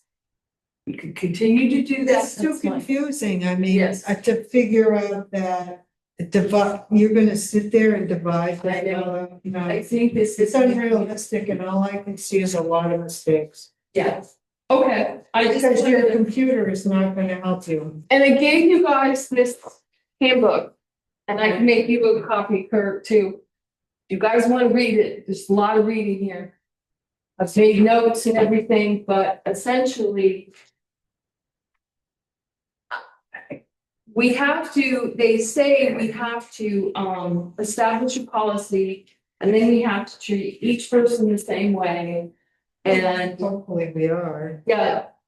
Oh, well, yeah, as far as I know, other than the 3%, 5%, 8%. And then if anything under 1,500, if they hadn't paid, I have to take them to small claims court, according to this new policy. And that's a law, probably because there's no lawyers to do it anymore. Yeah, so it's right here under F. I'm sorry, E. Because if it's under 500, say, okay, you know, it's 200 or 300, but I could wait till it goes years past. And you know, and eventually get to 500. But, or I could take it to small claims. And then there's gonna be a fee and then there's Then it gets passed on to the, the person who's being penalized. yes, Yeah, it's like $65. yeah. Whereas if it goes for tax sale, it's actually the lawyer can add on 15%, so. But they want, legislature wants us to enter into more agreements. But they don't want us to give them more than like 6 months, because, you know, in May, they go delinquent, they gotta get paid by It doesn't November. help them. But having that. Yeah. All that debt stacked up. My only comment was on time. Okay, Um, yeah, that, so my suggestion, because it says the property to be sold must be accompanied by a certification from the Vermont District Environmental Commission and the town zoning administrative officer that the portion identified may be subdivided and meets minimum lot requirements. I would suggest that you make up, if that's staying in, that you make up a form. The zoning administrator, it's simple, okay, that he can just fill in the property owner's name, parcel ID, say yes or no, and you know, how many, you know. So that you have this one form, because I can see presently you're gonna be right, pulling teeth. yes. The struggle with that though is that subdivision's a DRB thing. Yeah, but then it goes on to say that if the event that the portion identified by the taxpayer cannot be sold at the tax cost of the entire property may be sold. Well, just all it's saying is maybe subdivided. Right. But he's not being that. The way that, I could be wrong here, but the way that the zoning docs work, he doesn't have the authority to decide whether or not. He's not able to do the plat plan review. Right, I know, it should He's be not the allowed to weigh year. in on that. So is this a law or what is this? It is, it is a law. Well, I guess I'm I'll send paying. you the law. Well, you're not wrong, but I think what happens is the legislature doesn't understand how towns work a lot of times. And if there's not someone there to instruct them, I mean, while the zoning office could determine that it might be eligible just by looking at size requirements, I don't think that he has the duty nor the authority to do that. And I also have to, and if I'm telling them about a tax sale, I also have to.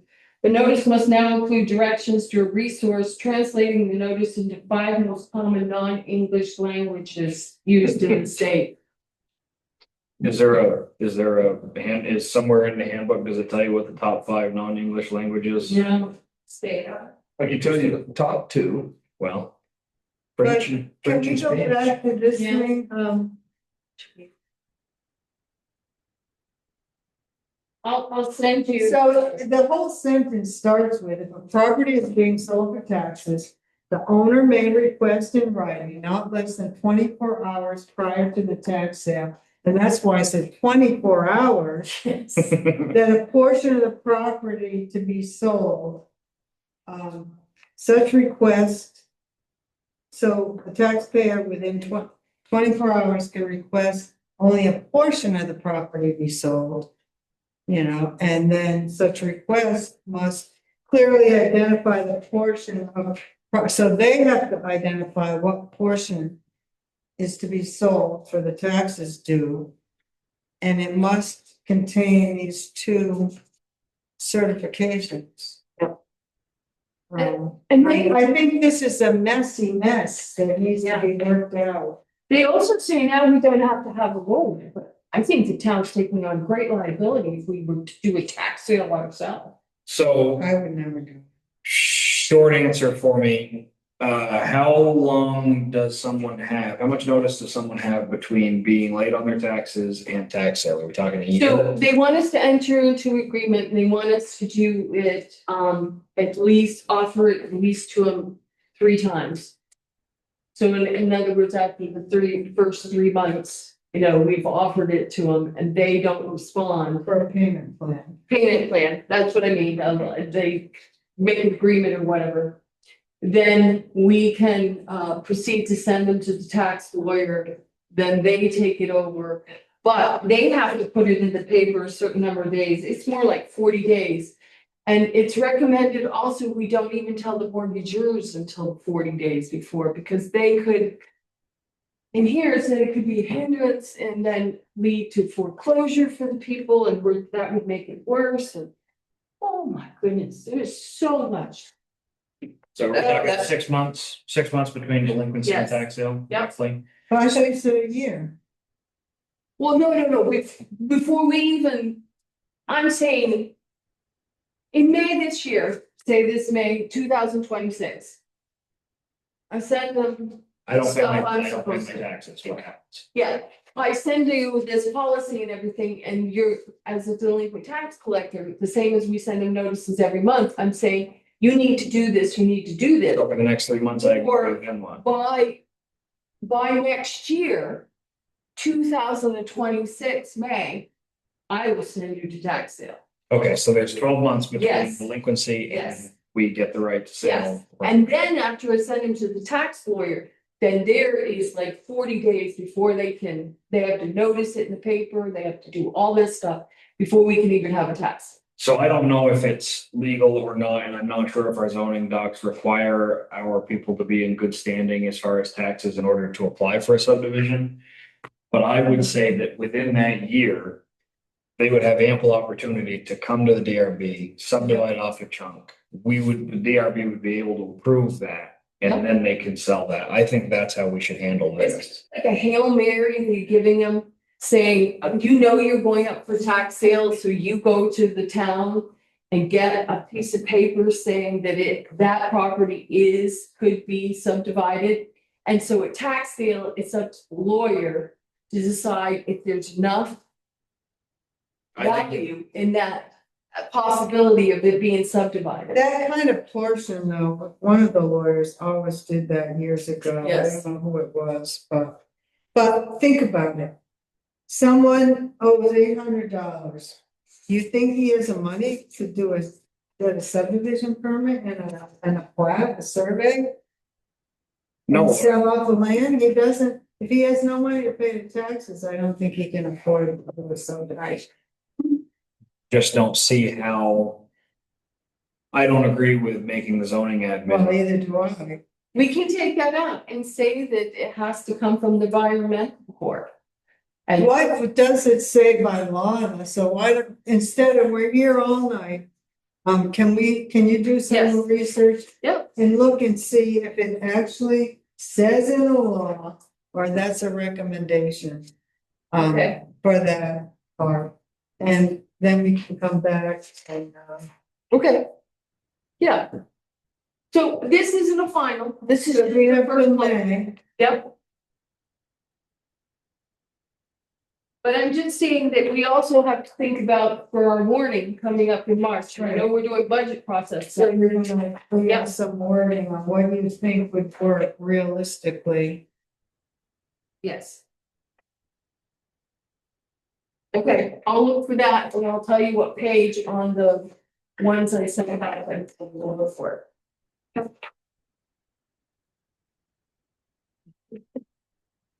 I gotta tell you, I wish I didn't know this stuff.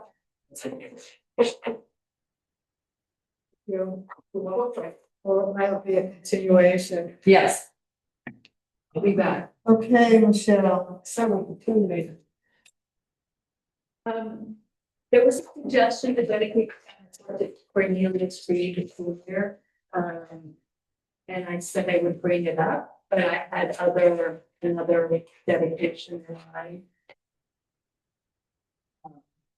I'm gonna dedicate it to Linda, but. Can we do dedications? You did the forest last, I mean, yeah, there's a dedication page, yeah. We can do more than one, couldn't we? Or no, it's just gonna be this one. I'm going to look up and see how long he was a cemetery commissioner. Yeah.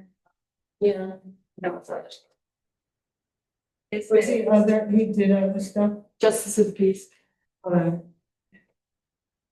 It's someone help me pull that together. Okay.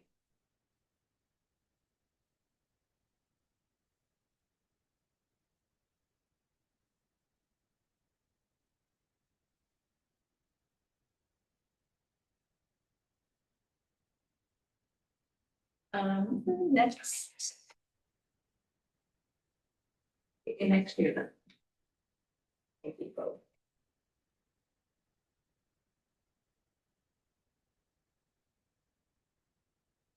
I'd like an RSVP for the Lemoore County Planning Commission, Town Select Boards, their follow-up.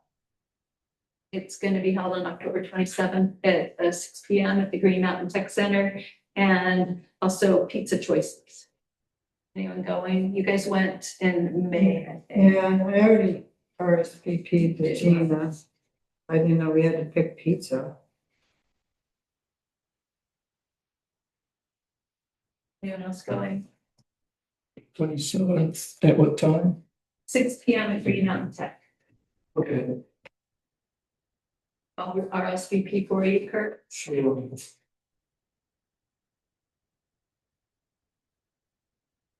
Yeah, I can make it as well. You want me to do it? So I'll RSVP for both of you, please. Any pizza options? Oh, any pizza options. No fish. No anchovies. Right, No anchovies. No onions. Okay. Richard, are you thinking of attending?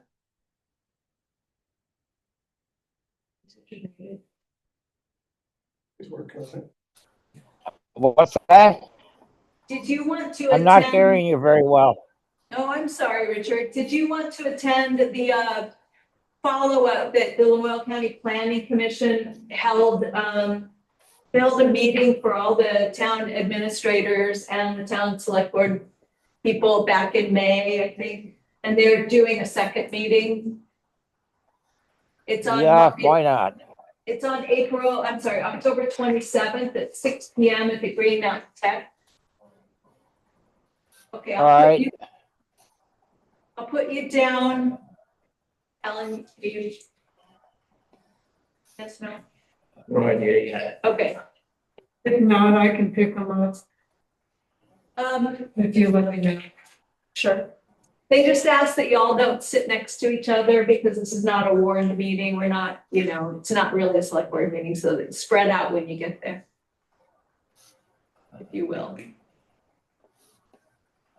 I completed the verbiage and I selected photos for the trailhead kiosk that's gonna discuss the Wolcott train depot. If anyone, I sent it out to a couple of people to review it.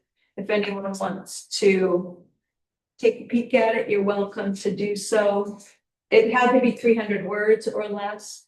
And I think we did a pretty good job of sort of capturing the history of the depot and the foundation.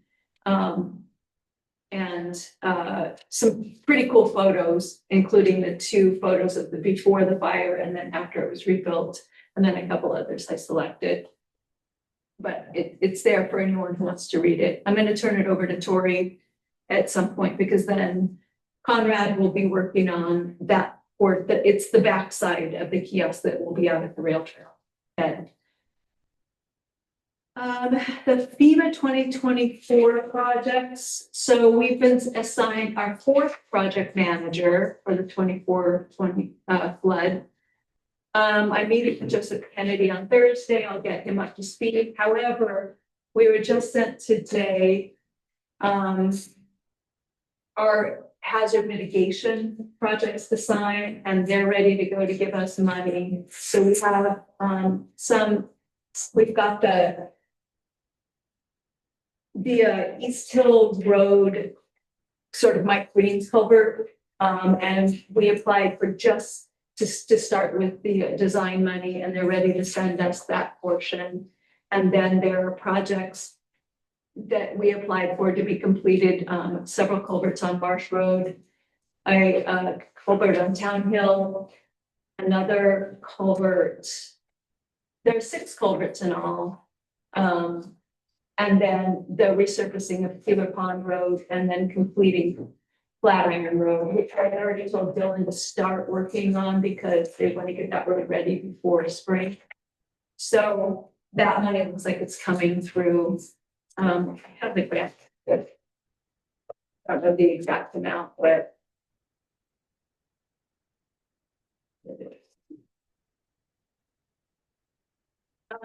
one of the grants was they're starting off giving us $185,724 in advance. The project is totaled at $275,000 roughly. And then the second one for just the culvert design on East Hill was for, I think, $12,000.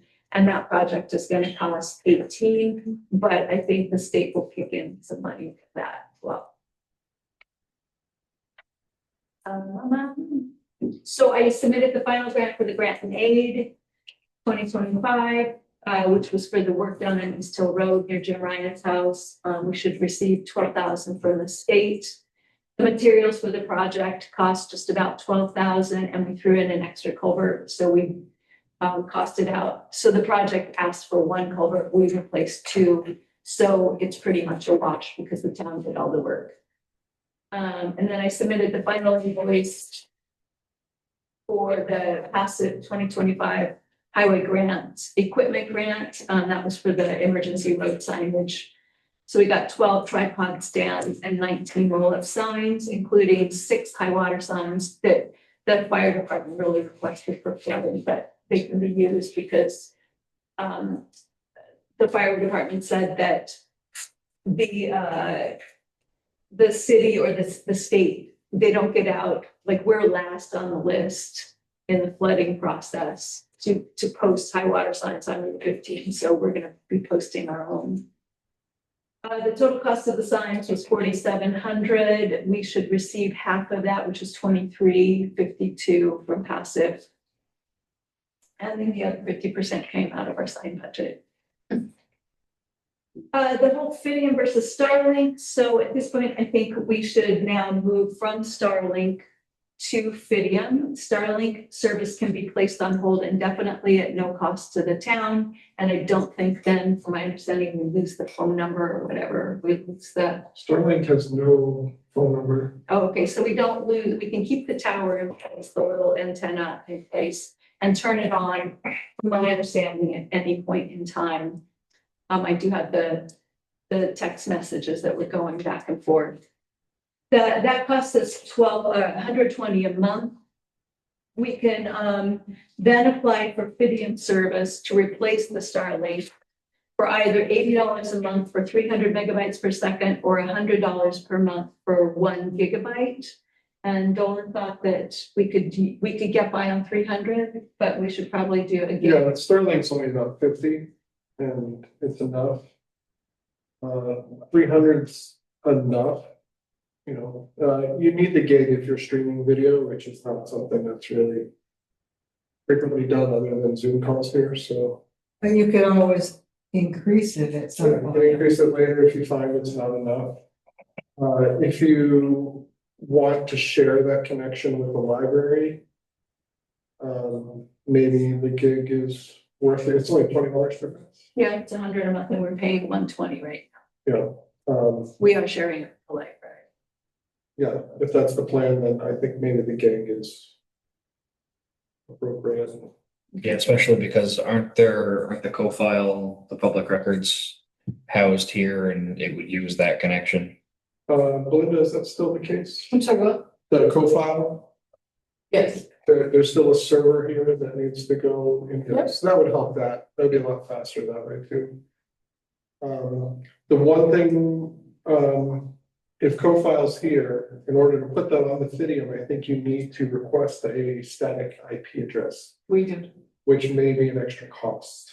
I don't think it is. I think we checked that out. Okay. There's no extra cost. Okay. They do provide. a Yeah, because that rate is the commercial rate, right? Yes, the business. Yeah, so it's Yeah. really, But then they can do a static IP. We Good. looked into that.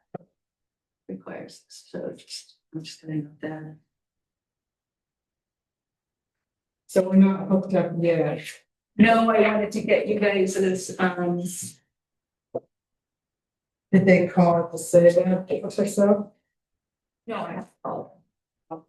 I've been bugging the Scott guy, Scott Burke, or whatever his name is, to see if they would get it set up. The town hall will be set up for the free public service. He thought that it was already in the works, but nobody's contacted us, so he's getting back to us at some point. I want to point out that Fidium does not offer a contract, so the pricing will likely go up. I don't know when. I don't know. They don't lock you in for anything. And then we will still have consolidated Wi-Fi, I hope over time. Why? Because it supports an MREC. And I'm not gonna like just abandon consolidated before we have Starlink and before everything else is set up, because Tom will kill me, basically. yeah, it's smart to get Fidium in here, migrate the service, have the other one still there, just to migrate back in case there's a problem. There probably will be. You've got to get it set up and get Rodney in here to make sure it's set, it's transferred, and that's a smooth process before I will at all consider consolidated Wi-Fi. And there's probably one more step down the road, which is moving off of the copper phone lines into a voice over IP phone system that would go through the fiber. And I've started researching that because Town of Elmore is actually also interested in doing that. And complicated. So it's, I haven't found an easy solution to that yet. So, it might be worth having, Well, wasn't it $20 for the? I mean, it could be, I mean, you can get it for. So I got a call for the church. Cause I'm the person. Yep. And they're coming Saturday. They reached out. And who's the service through Fidium? Yeah, and they said they're getting rid of, they were getting rid of the copper. Yep. So Fidium will do a phone service through the fiber. and set you up with the hardware at a price. Yeah. But I think for the office setting, there's a way, like there are services that give each office their own extension and own voicemail box. That voicemail can go to email and people can check it from home. There's a lot of power available. We didn't take it. Right, so we haven't done any of that. Yeah, no, we. So, are there 2 copper phone lines into the building right now? There's one. There's 3. 3? Oh, the fact. We have fax, we have the town clerk line, and we have the listers line. We used to have 4. We canceled. Yeah, but we canceled one. Then we have one into the library, that's one, and then, the garage. So the library and here, all those phone lines might be able to be eliminated down to one voice over IP service. Probably at significant savings, but they work differently. Copper phone lines are battery powered off the network, and if there's power failure, those batteries will keep the phone on for a little while. Possibly a day. And voice over IP phone lines are subject to the internet being in place as well as power. Which you can set up battery backups locally, but that won't guarantee that there's power on the other end of the internet. So there are some trade-offs. I mean, the current setup like Consolidated does when the power goes out. You only have the phone, but the internet goes out at the box, so no one's a backup for. Right, the old copper phones used to be backed up with 24-volt battery. And those batteries they don't last forever, but for a while. And so you can pick up a copper phone line and still talk on the phone, even with power failures in some cases. The other trade-off is when you lose power, it's usually because tree through utility lines. Well, they don't always just take out one of the lines, they usually take them all, so you might lose phones anyway, but so there's just some trade-offs to consider. I think getting the internet in is a good first step, and then seeing if we could potentially get a salesperson from one of these small office type services. I know one is called UMA. Yeah, we have them, You have UMA, where's that? at church, That's the church. $6 a month Yeah. for a phone. And UMA has different sized packages for different levels of extension, so that's one that's available, but there are others. Including PDX type phone systems that are all digitally supported, no mechanical switches anymore. That could potentially be a good solution for this office. Given your thoughts about outages and things, I think it's a good idea to try and keep Starlink in its suspended, because if this is where Ryan wants to run his emergency command post or whatever, he'll need communications, and if either the copper and or the fiber lines are down, there's a chance that with battery backups and generators, Starlink might still be able to be used.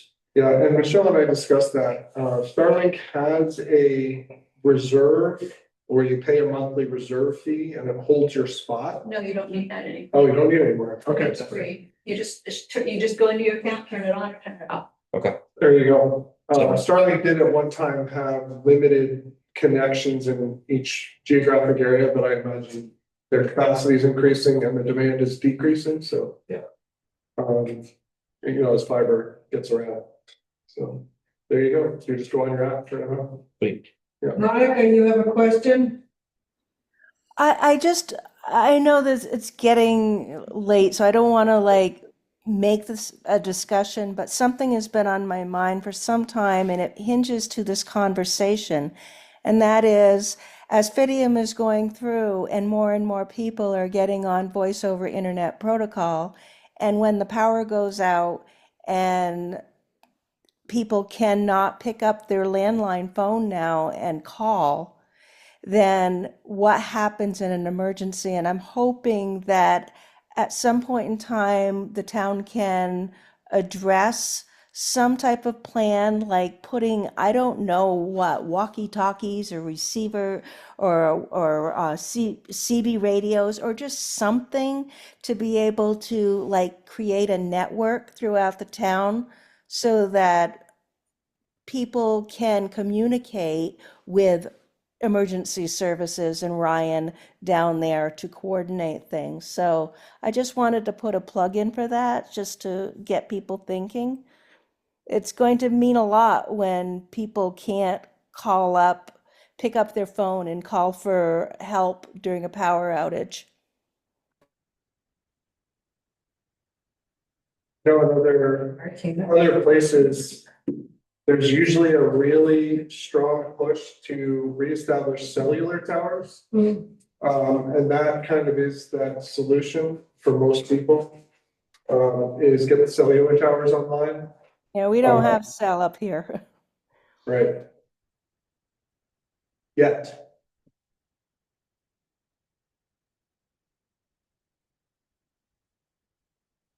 Okay, so I think I'm gonna start the process to move from Starlink to Fidium. And I will turn off Starlink once Fidium is working. I drafted the contract for All American Phone and I gave it to Richard Grabon, just awaiting his signature. Dolan, we should probably, we're gonna hopefully get that going, the installation of the attic in like early, like second week of December. Okay. So that's why I wanted to get Fidium going so that they could get all the wiring done and then before we get the cellular sprayed in. Sure. I created the MOU for CCS constructors to park their construction vehicles on School Street. And it's ready to go. So just so you all know, it's ready to go once we get the approval for the green light from BEM. As far as the animal shelter, the kennels, I texted, so the discussion last week, the last select board meeting was very interesting. We had Aliana Gerhardt here. And and then we got another bill from Lemoyle Kennels for $425 because they think that they can charge us $100 instead of $50 for pretty much a 24-hour period, but it's on 2 calendar days. So they charge us $100 and we only charge the people $50. And I called Alex to basically fight that. And he said, there's really nothing that they can do. But that got the ball rolling because Nikki LaRiche is interested in maybe having a kennel startup. And so Alex is now, short story, Alex has put out an email with all of the towns trying to pull together this meeting. But thus far, there's been no date set. The only complaint I heard was, would Stowe come all this way? Because I did present that to Morrisville. I told him. I'm just telling you. Yeah, when I was complaining to Alex, I said, look, you guys figure this out, or I'm just going with, we'll figure out how to make it work with Nikki on our own. We're pulling out. Right. We're not gonna do, Yeah. we're not doing the oil anymore. It's ridiculous. It's really making me angry the way they're treating us and the animals. So, the highway department, Jim attended a salt and ice workshop, and then Jim and Dylan attended a winter maintenance workshop. And there has been ongoing grading of all of the roads. They ditched and cleaned up the rock piles near Allen's house. This required 2 flaggers and 2 operators, so we just contracted with Larry Furno for the day to help us flag. We subcontracted with them. He couldn't drive our trucks because he's not on insurance yet. Maybe he's a certified flagger. I think he is. With his own business. Yeah. What does that mean? Just because he owns a business, he's certified flagger? No. No, what I'm saying is. What does she say? He probably has it through his own business, is what I'm saying. Got its own Yeah. flagging circuit. You still have to go through the Yeah, class. we're paying him as a subcontractor, not as an employee. Just remember, they need to be certified. That's all. We're wrapping up 2 other projects, actually 3 projects before winter. Well, 2 finished that project, but we're wrapping up the foundation at the rail trail and then Flatiron Road before winter sets in, and then they're pretty much flat out trying to get their trucks working. And they have been sending their trucks out for additional work and ordering parts. They're doing a lot of the work themselves now. Did Dylan hear back from Tim about the ton truck? Yeah, it was, I don't know if I got all of it. The body module control sensor needed to be programmed and it wasn't. And so he sent it to Canada for program before they can put it, and then they think that will fix the problem. Through Tim's or through Collinsville? So what happens with Collinsville? Because we just paid them $3,000 to do it. Too, but yeah, I'm gonna call them once I figure out what's going on. I'm not gonna like burn that bridge. No, I just was curious. Yeah, I'm gonna call them once we figure out what's going on and see if they will help us in any way. Okay. Just quickly on the ton truck too, I went by after last meeting. And I didn't see any of the rust or damage that they saw in the dump body. There was one small pinhole, but they don't use the dump body for aggregate anyway. So I don't know if he is still trying to cut that trailer up and turn that into a flatbed or what the program is, but. I think when you texted with them, and so he's waiting. Okay. He's waiting to hear, See what the truck but does. they don't have the truck anyways. Larry will be driving that because we hired Larry Furno basically to do what Reno did last year. And he's like, don't worry about it. He'll drive his own truck if he has to, but I don't want to get into that. I don't think that's fair. And he doesn't have a salter. He would have to pull something. Yeah. So that's where we are with that situation for winter. Dylan was out with pneumonia for almost like a good week. So he's feeling a bit better now, but and I wanted to note that he completed his leadership training in September. I think he got a lot out of it. We're purchasing, I didn't get select board approval and I apologize, but I purchased Jim Holton's uniforms rather than renting them because he requested that. He likes to launder them himself. I think it's sensory issues. But in the long run, this saves us money. We spend roughly $24.50 per person per year to rent the uniforms. It costs us roughly $900 to outright purchase Jim's uniforms. So it's a savings nonetheless. I don't know what the issues are. I know that the select board, Belinda was saying, the select board had some issues with. No, I just said that it should be run by the select board. If there's a change, because in their contract says we provide uniforms. It doesn't say we buy them uniforms. I'm just making sure we stay within the contract. You know what I'm saying? So do we have to buy a new uniforms every year or will this be it? No, I mean, so the rental, you pay a lot because they replace them, but they let them go pretty long before they replace them. They're pretty filthy. So Jim purchased, so in the summer, we reduce the pants and the shirts because they only work 4 days a week, so they get a fewer number. But in the winter, it goes up to 5 days a week, which means they need like 9 to 11 items.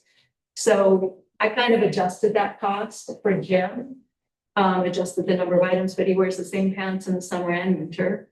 And so we just bought new shirts. And so we'll replace them as he needs them, but I can't say. Would that be a better long-term plan than trying to use UniFirst? Like a uniform budget?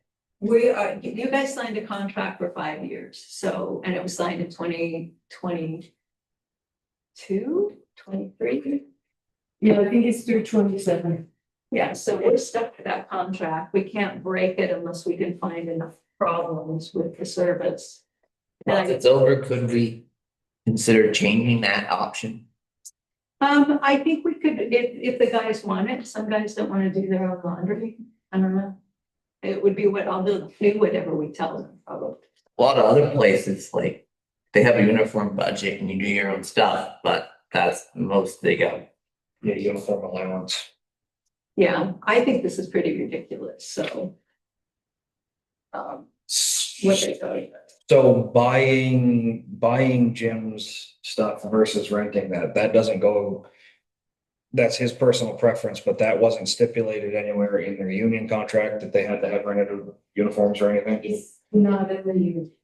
Okay, Well, and it's not in the contract. okay, that was the question, is whether or not, Well, it says we provide you. Yes. yeah, but provide doesn't stipulate how. Right. We can knit him a sweater if we so chose. Or sweatshirt, or a t-shirt. I volunteer you. You haven't seen my knitting project. It all looks like a dishcloth when I'm done. I just made that decision on my own. I didn't run it by you guys. I apologize.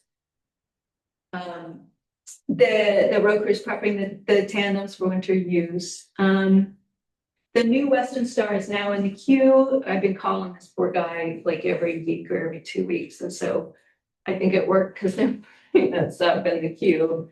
I'm just like, hey, you guys promised this a while ago and our truck's not gonna make it through the winter, so we need it.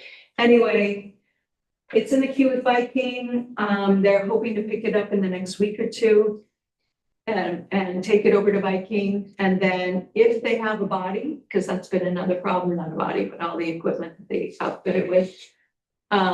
If they can get what they need, then we will hopefully take delivery in either late December or early January. And we don't currently have a plan for the truck it's replacing. We own that and plan to sell outright. Yes, or I'm gonna call Charlie Boys and see what they'll give us for it. And if not, we'll try to sell it. It needs a lot of work, so, and like the sander thing doesn't tip correctly. So we might be able to get 20. We'll do a good assessment once we. Yeah, I didn't know if that part of the deal had already been done. No, it's not, because we had to buy it pretty much outright and we couldn't release it because we weren't gonna get it. And then should Dylan place an order, like start looking at a new tandem truck and get the pricing at least, because when would we want to take delivery? I kind of gave Linda a copy of the new, Glenn and I revised stuff. Schedule, but if you want him in here, he could start pricing it out and he could come in at the next board meeting. Because Michael, you said that he should be ordering that in. If it takes 2 years to get one, I think that his is due. I mean, I haven't seen the revised one, and the last one didn't make any sense at all, but. Have a copy. I do, but it's not up to date because we don't have any figures for the one that's coming, but that would be July 1st that we would sign. Doesn't hurt to start looking. July 1st to 27th. Yours is 25. Coming up in 26. I'm sick of buying trucks, so don't ask me. I'm also sick of buying trucks. At one point, we decided we were gonna get on a lease schedule, and this is what that looks like. This is 2018. Right.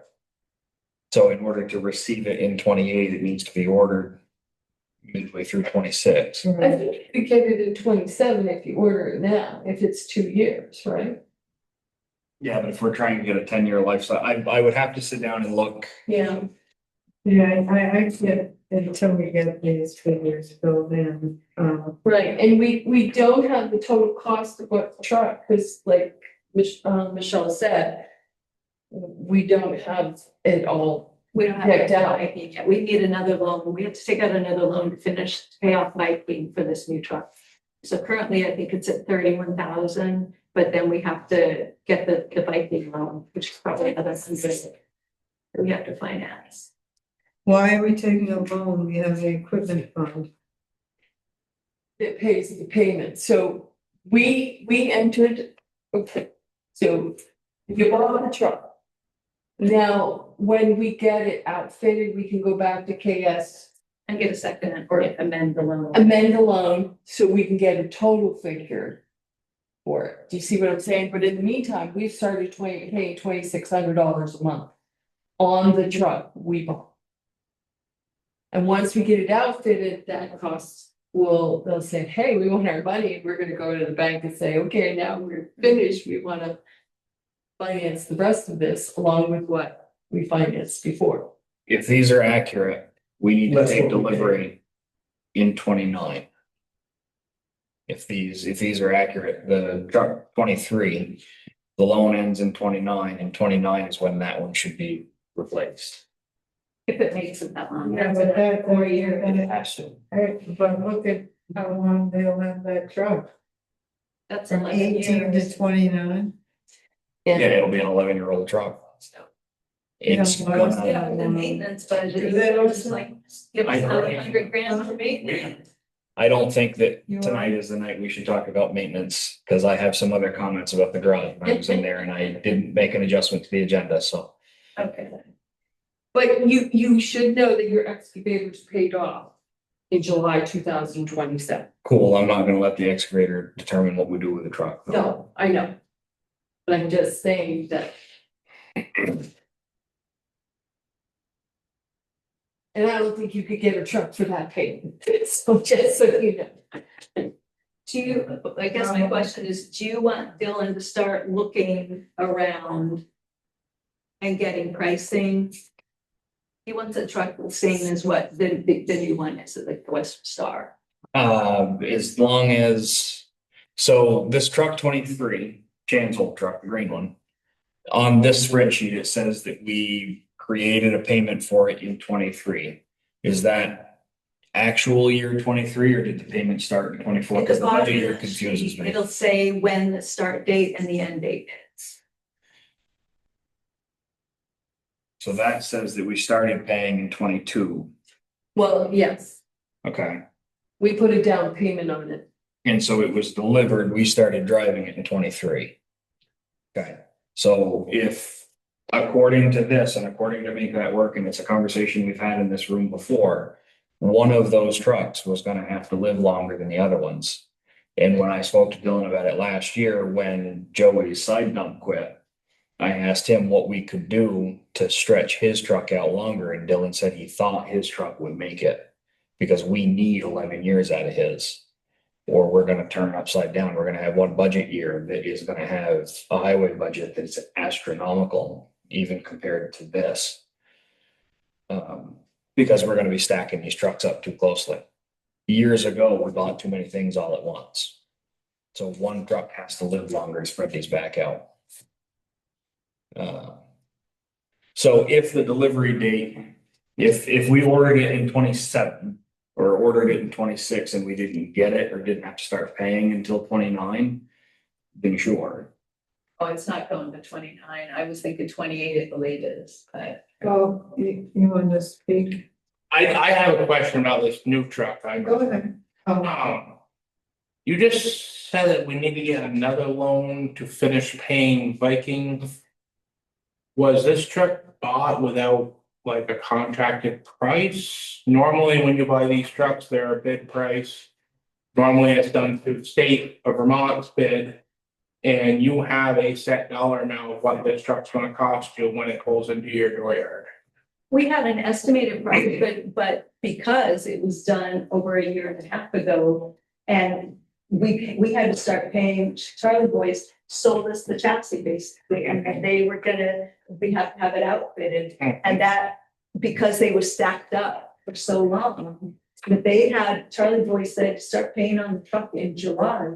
And then Viking wasn't gonna take it until, well, they were thinking even December or January, so we got that moved up a few, but you don't have the second portion. I had the bid on the thing, the estimate for the second portion, which was, I think, 100 something. I don't have it. I've never seen it done that way. I know. This is the way we did it the last time too, so.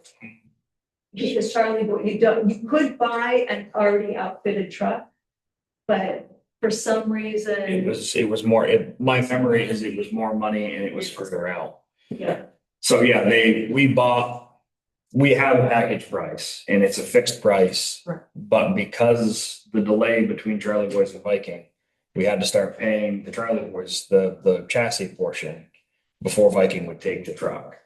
It was supposed to have gone straight from Charlie Boys to Viking. We would have the whole thing outfitted and then start paying just one single solitary loan, but there was delays and everybody blamed supply chains and whatever.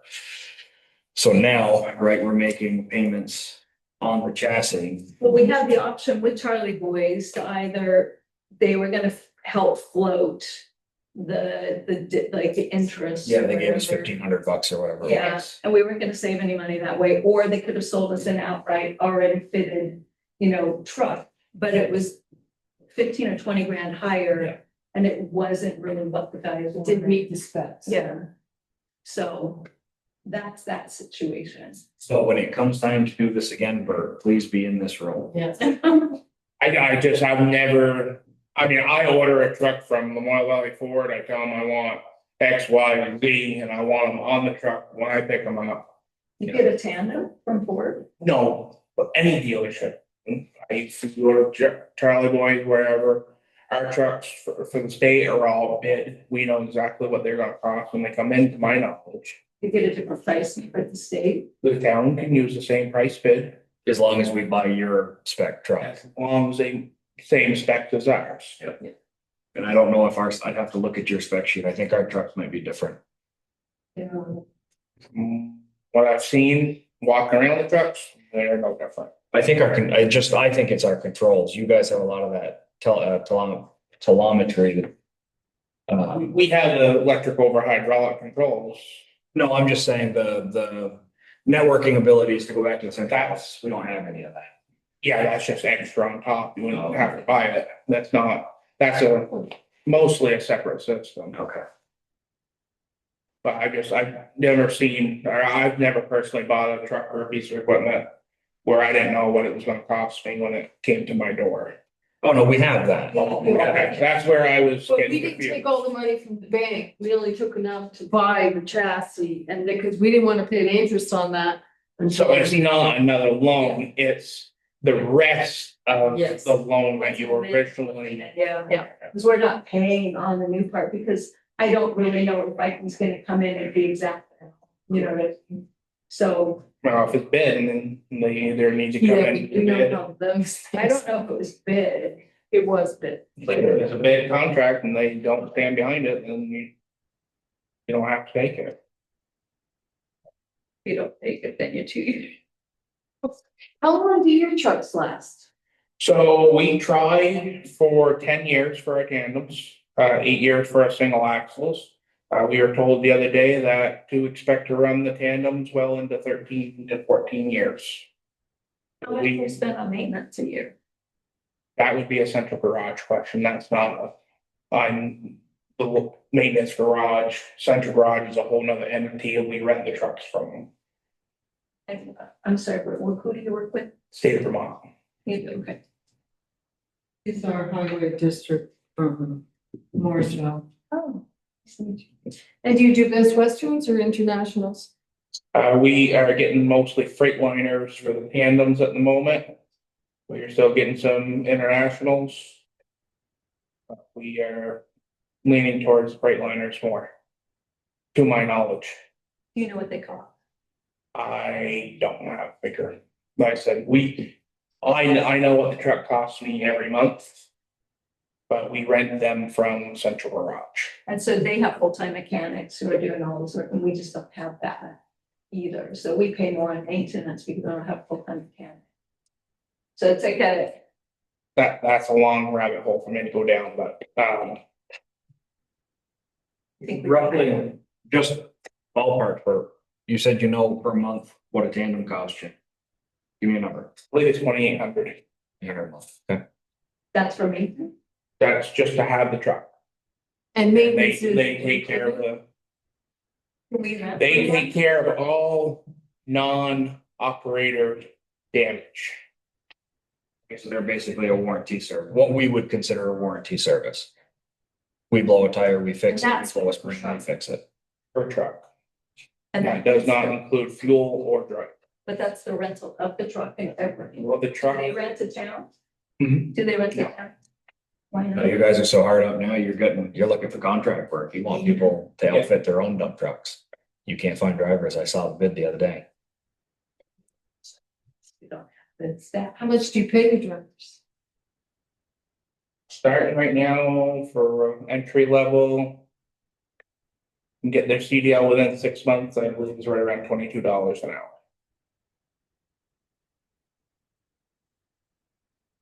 Sorry, what do you pay the people who've been around 10, like 5 or 7, 10 years?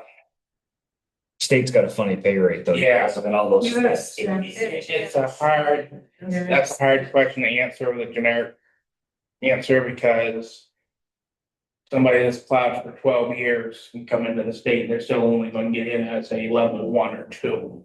They're not going to walk through the door normally and be much more.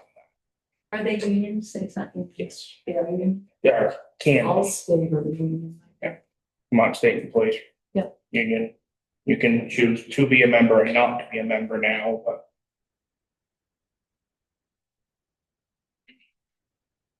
Sorry, but that's a lot of questions. Well, I have a question then that's really bugging me. I want to know why all our pull-offs from Morrisville to Wolcott are being filled in. Yet, over in Cambridge, they paved them all and kept them. So that is like bugging me because, you know, when you're driving in the winter and the snow is coming, you can't see, your windshield wipers are all frozen, there's no place to pull off.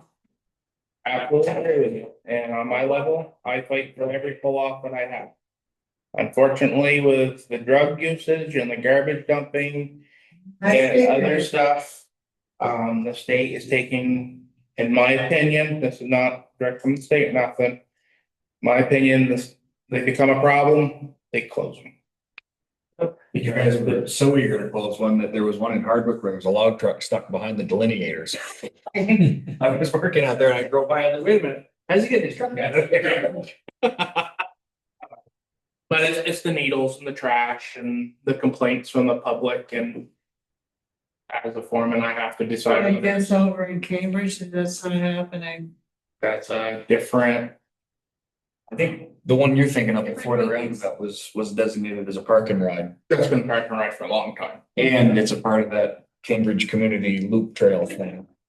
We're there to the burger barn and there was, you could see they had just paved and I kind of counted them. They paved all those pull-offs. Well, they closed one by going across. Yeah. Yeah, he did.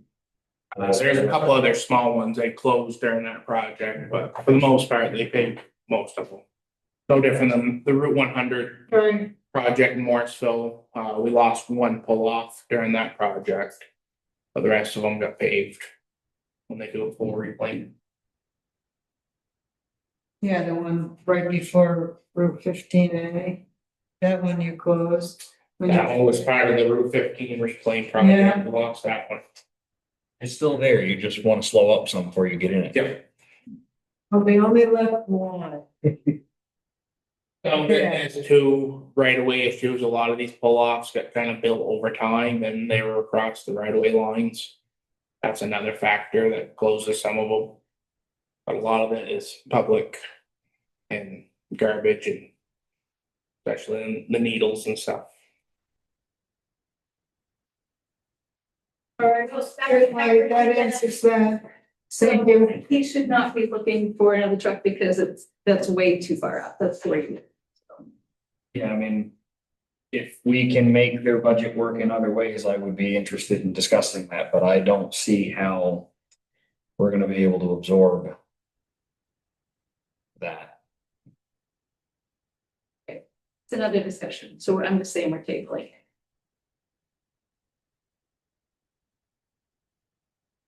That's all I have. Thank you. Guess I'm next though. Yeah. Person living in the car. So this is a long one, buckle up.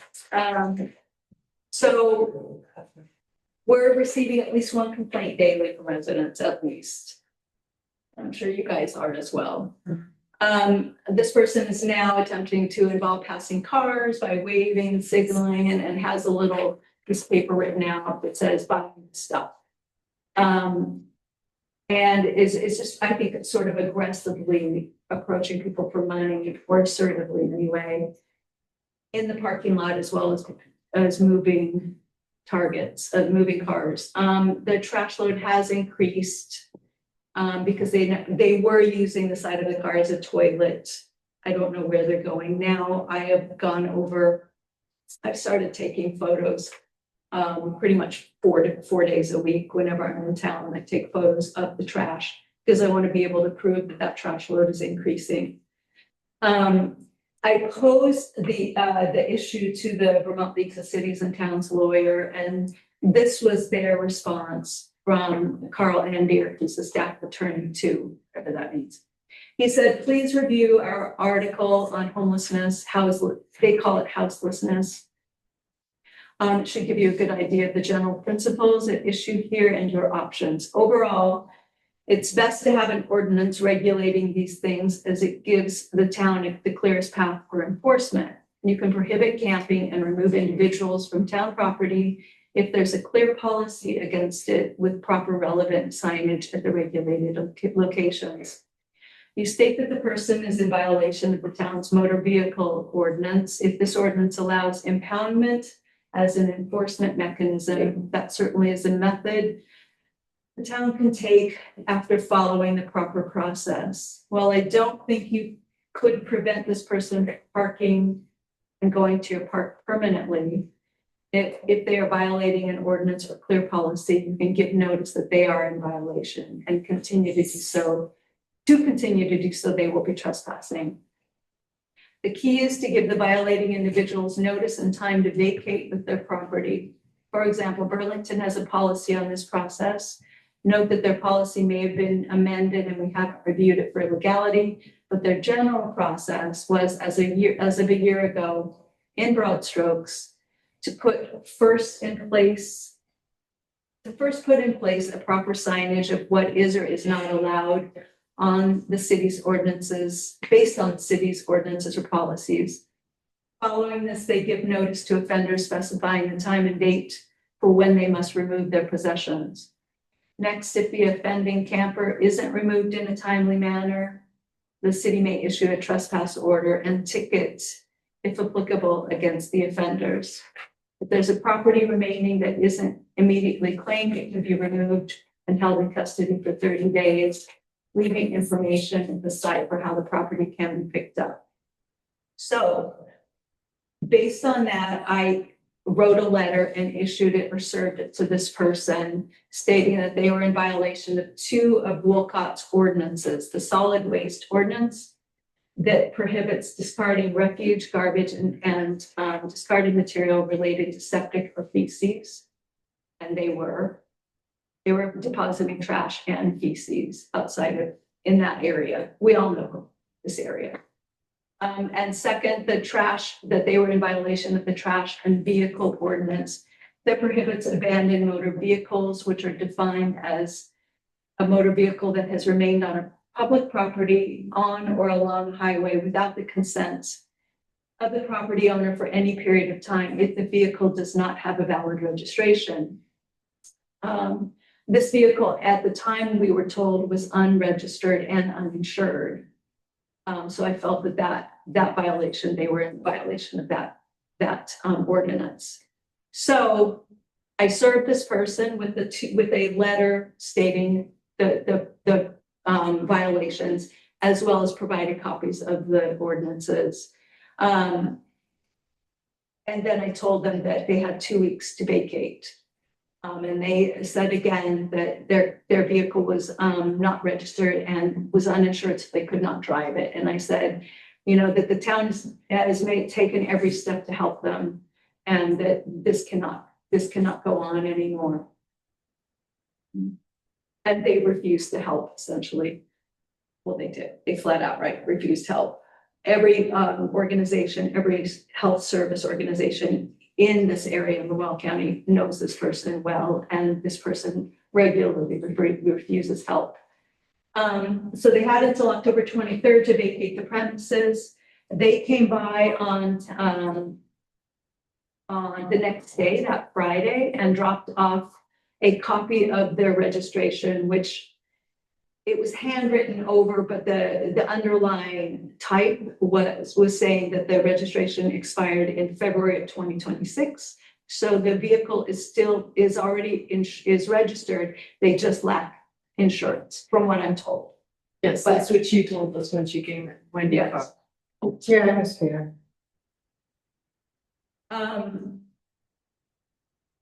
I stopped by today to take the photos, and I said that just because they provided a valid registration, they still need to have the vehicle moved off by the Thursday, the 23rd. If they needed help to get the car jumped, we would do that. They needed to have the car gone. And this person said that they still don't have insurance. And I said, they're an adult, they got to figure it out. I tell this person this every time. My question now is, because we were advised by David Paulo, because he does not specialize in municipal law, he said that he gave us the name of a lawyer in Burlington, Brian Monahan, who does specialize in municipal law. Do we wish to contact him or just continue taking action because this person is in violation, in my opinion, in my interpretation, of 2 ordinances? And I do want to say that I ordered the signage. I ordered no camping or overnight parking signs. And I did include the overnight parking because camping can be misinterpreted. If they're staying in their car, it can be misinterpreted as I'm not camping. And that has been a problem when I Googled it online. So I ordered those signs, 3 of them. They should be in sometime next week. As soon as I can go down and pick them up when they're ready, I will have the road crew install a sign in that parking lot, a second sign in the parking lot over on Wolcott Road. And then they will be in violation because the town, in the July 26th meeting, the town of Wolcott said, and I quote, motion by parity, that the town of Wolcott does not allow camping on town lands. And so they are in violation. It's not a policy, but they're still in violation of a camping ban. Maybe we should write up a policy though to make it have a little more. Policies don't stand as much as ordinances. Yeah, I know, but it's good in the interim. I can follow Burlington's, Monica Burlington's. Just something really simple that we adopt at the next meeting, a policy. And then if we find that we need to have an ordinance, we can start that process at some point. Is this the no camping policy? No overnight parking? If you no camping policy? You have that really old policy, that the first policy that we ever had. Does it say no overnight parking in that one? Back when Bradley was here, it's ancient. I'll have to look it up. You should, yeah, I know it's like, there's no drinking on public lands. Yes, it was about public spaces, yes. Okay. I think it was Monica that brought something up about that space at one point too, the overnight parking thing.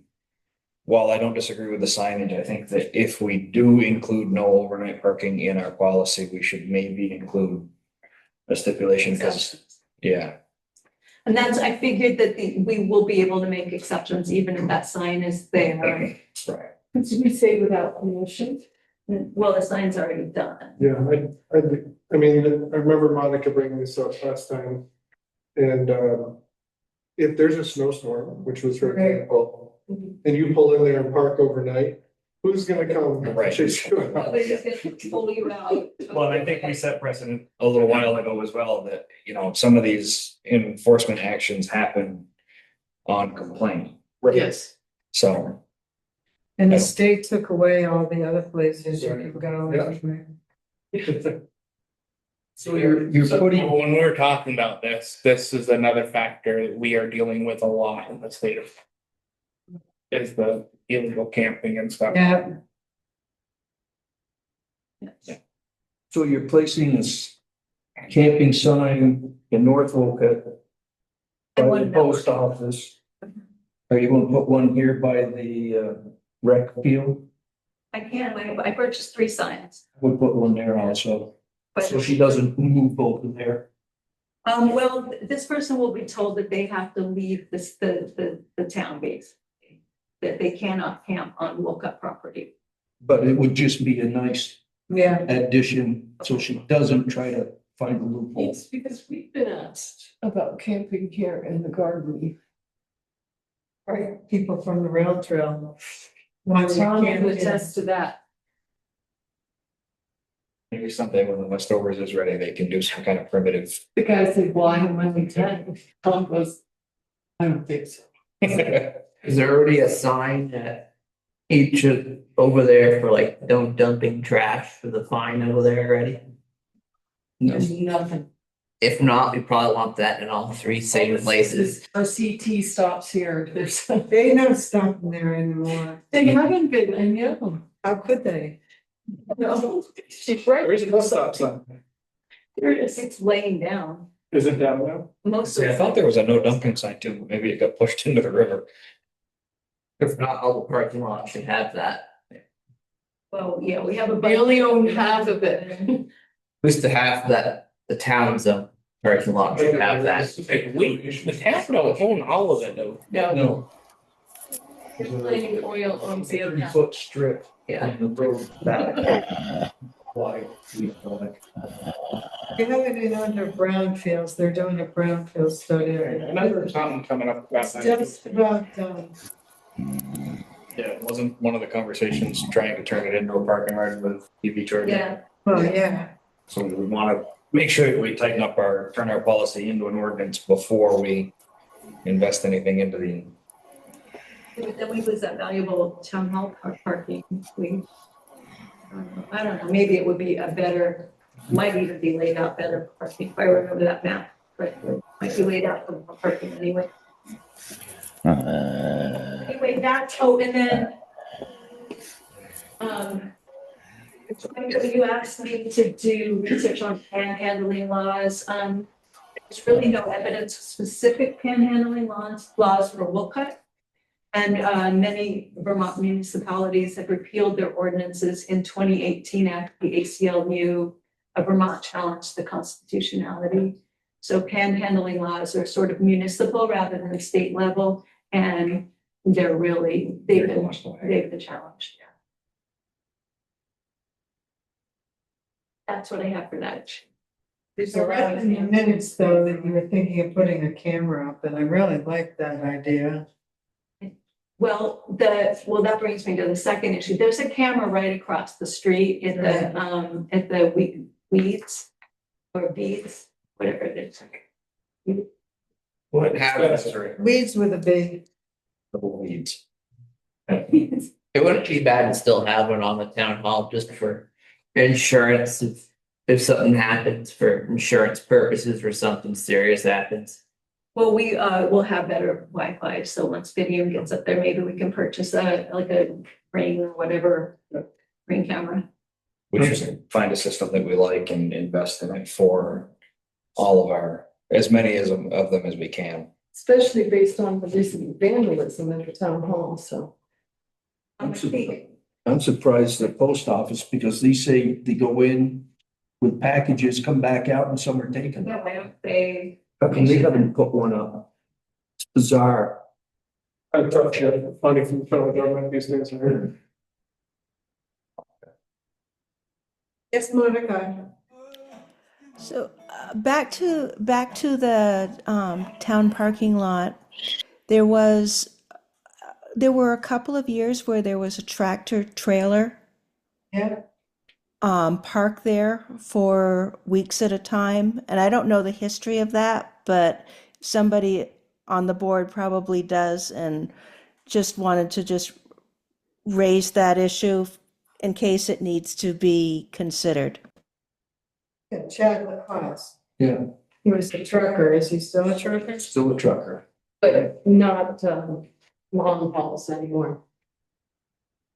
He does long hauls. Well, he's not parking there. He owns part of the business, so he's able to leave it over in Ennisburg. So he's part owner of the business, leaves it there, drives back. His personal vehicle. So how we handle ordinances and stuff isn't that we go after people. If we get a lot of complaints from citizens on these, then we act on them. So if someone's spending the night there with a tractor trailer because it's snowing and no one complains, so be it. That's kind of our take, I believe, on it. Yeah, I would agree with that. I think that's how we've handled a lot of that. No one's gonna come and tow a vehicle away unless we ask the sheriff to do this, so. So does that date of the 23rd still stand then? We're still in violation of one ordinance? Yeah, and they're in violation of the, no camping. I've just gotta post that sign. Yeah. So So the 23rd is still the day. unless you all want me to contact that lawyer. Not right now. If we can help it. See how it goes.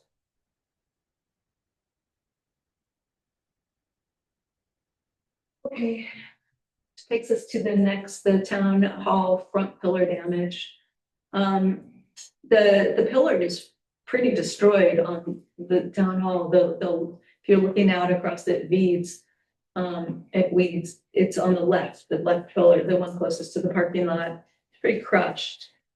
Linda was twisted. Well, it's cracked. It's all. Well, yeah, because it's made like that. It's made in little pieces that come down, but it's like been pushed around. Looks like it moved the other one too. There's a crack in that one.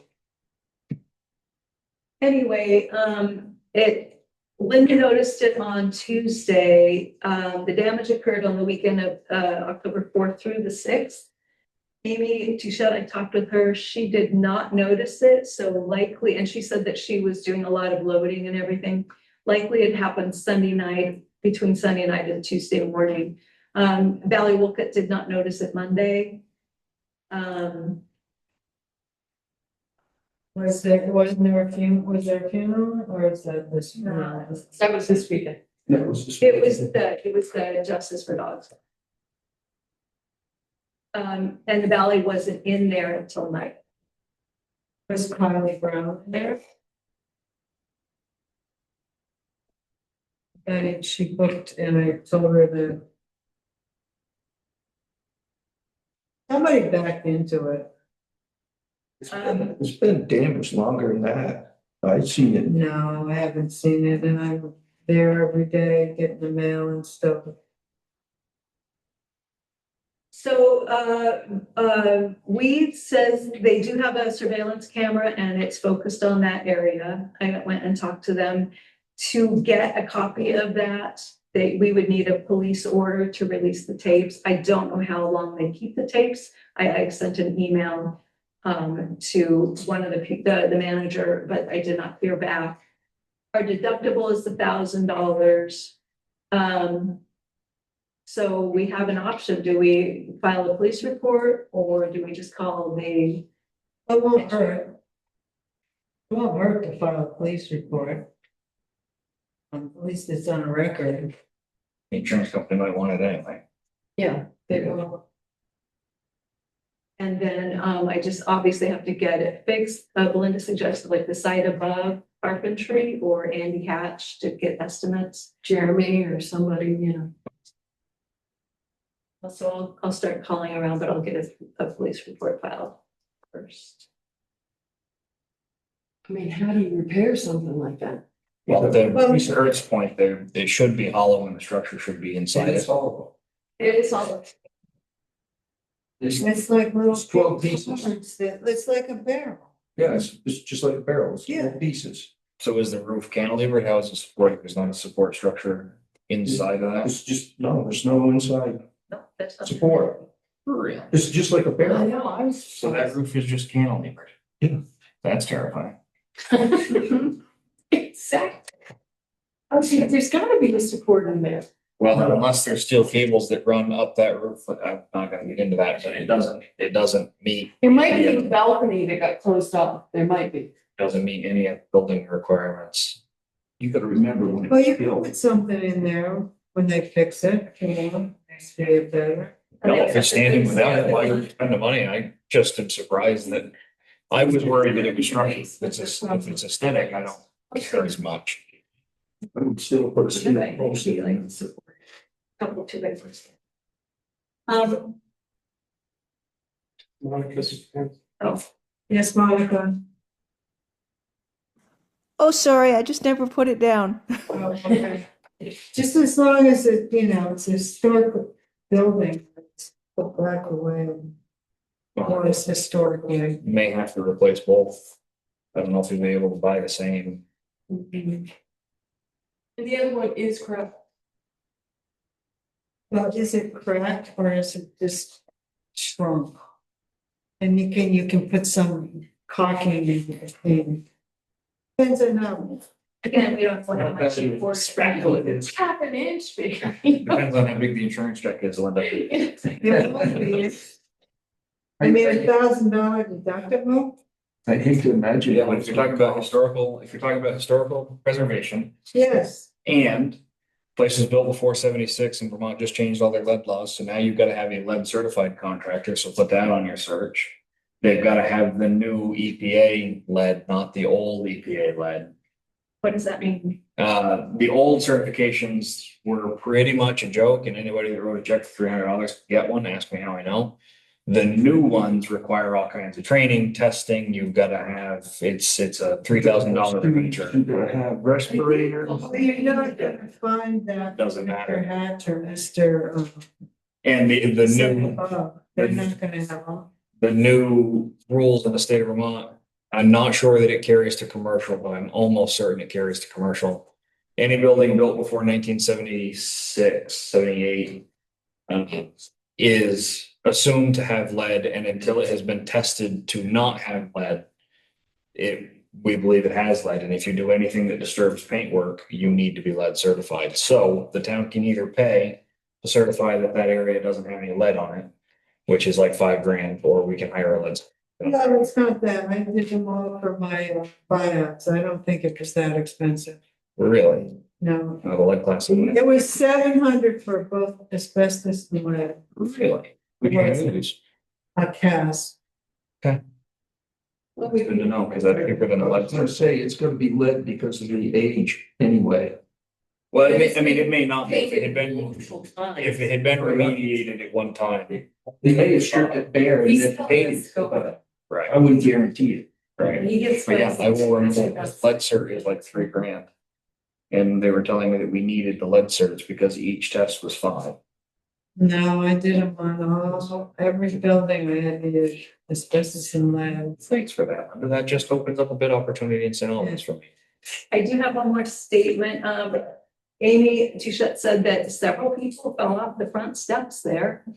Well, I don't know how. Why weren't they using the ramp? And she said that her mother fell in and broke her arm or something. And so I told her that I can paint white reflective strips on the steps, but that might make it slippery. I'll put the glass, reflective glass, it'll give it a little bit of grit. What, was it raining? I don't think it was this weekend, that last weekend. She said 3 people fell, and I was like, why aren't they using the ramp? And she said, I mean. Because the ramp is in the wrong place. How could they use it coming from the parking lot? That whole thing is.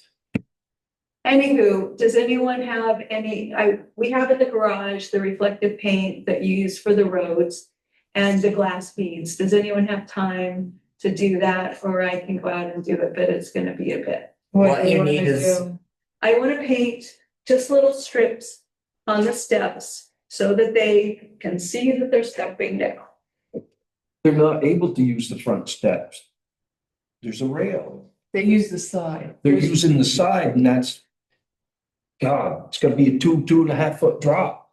But you And want that's the for- stairs on the side. There's steps you walk up on the side. Yeah, that's what you're Further talking in. Yeah, those stairs are what I wanted, they're wooden. I just, No, the ones that are right on Route 15, those steps, there's a rail. You can't Yeah, use them. You can enter, there's steps on it. We just thought that there's steps, you step up onto the bottom. It's just one big step up. There's no steps there. no, Bernard used to Better put something in there, that's the She problem. said that Bernard used to paint them, but the riser, not the steps. He didn't paint them, but he put in some kind of wooden thing. Yes. That isn't to code. It's too Right. Oh. small. Maybe that's why they're tripping, because it's Yeah. not a standard step. They are not. But he just put a board in there. He's not a, Okay, so I was thinking anyway, just to kind of like dot the i's and cross the t's, we should paint little strips, but if you don't want me to. I can, I volunteer to do that. It'd be good, whoever looked at fixing the thing, to see if, our steps are regular, what code. It should be ADA. Fire code. They're coded or whatever. And being a public building, I think we probably can request a visit from Sean Goodell, the You really Fire wanna safety do guy. that? It's not particularly new, but if somebody broke their arm and there is a chance of any kind of liability. Sue, she didn't break her arm this weekend. Oh, I thought that's what she was implying. No, I thought it was at the Justice for Dogs. No, but I mean, I don't think it was this time. I will talk. And she just said, and my mother broke her arm, so I assumed that that's when it happened. And I said, oh my God, is she? Didn't even see her there. Okay, I don't know. We'll get more, but if she was. It sounds like it's a question for the VLTC safety guy, because if he says those aren't up to code I don't know how it happened. for the insurance, it wouldn't be worth doing the fix since they are up to code. Sorry, it would The be, VLTC safety guy, if those are not up to code, that's. they're gonna walk them up to code. Here though. Yes. He was just here, Larry was just here. Yes. You call him out. Historic buildings You get. don't wanna call anybody out. Okay, anyway, so if you're willing to, I'll get you the paint and the little glass hoops that you throw in for reflectivity for the evening. Our underwriter was here, he went over to Larry Hall, he never said a word. Belinda, depends on what the safety guy likes, Okay. because some safety guys will notice some stuff.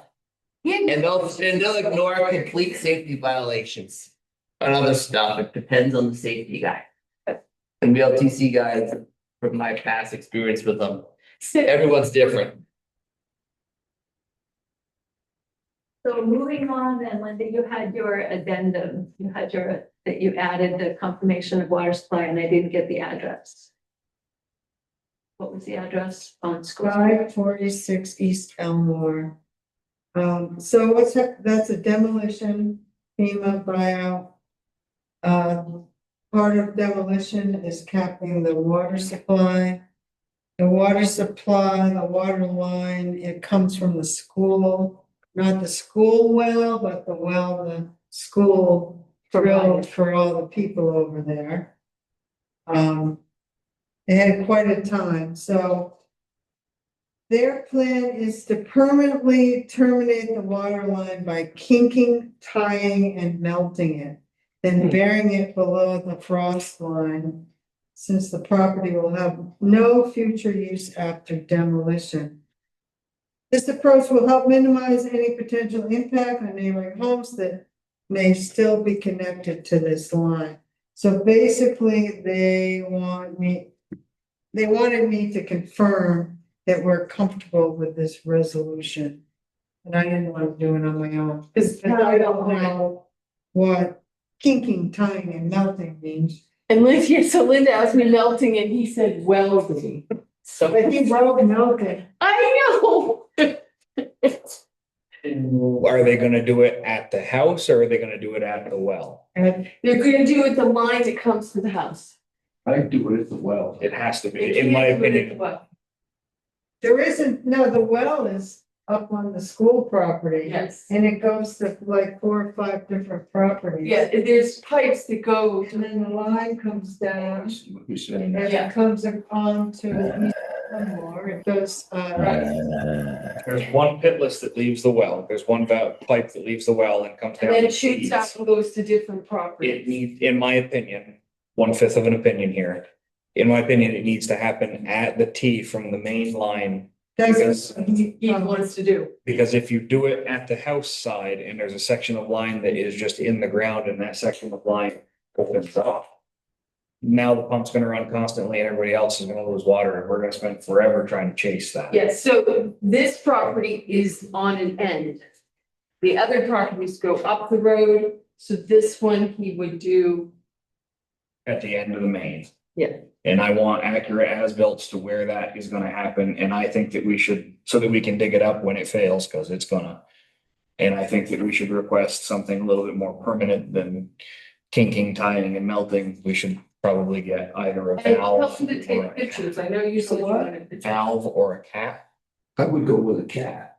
Yeah. Cap. depending on what the line is, I don't know if a cap will exist. I can make them all sizes. You should be able to shut the main line off, drain it and put a cap. But biggest thing being accurate as-built so that we can dig it up. Right. Give us ties to His something. thing is he has to operate on the property. He calls it school, called the OSSU, and they pretty much said, we don't maintain this. Do what you want. But because we're gonna be the property owners, he wants us to have a say in it because the state needs to know. Yeah, and there should be an easement somewhere, so he's operating within the easement. So school can say whatever they want. Yeah, that's pretty much what Phil told us. Yes.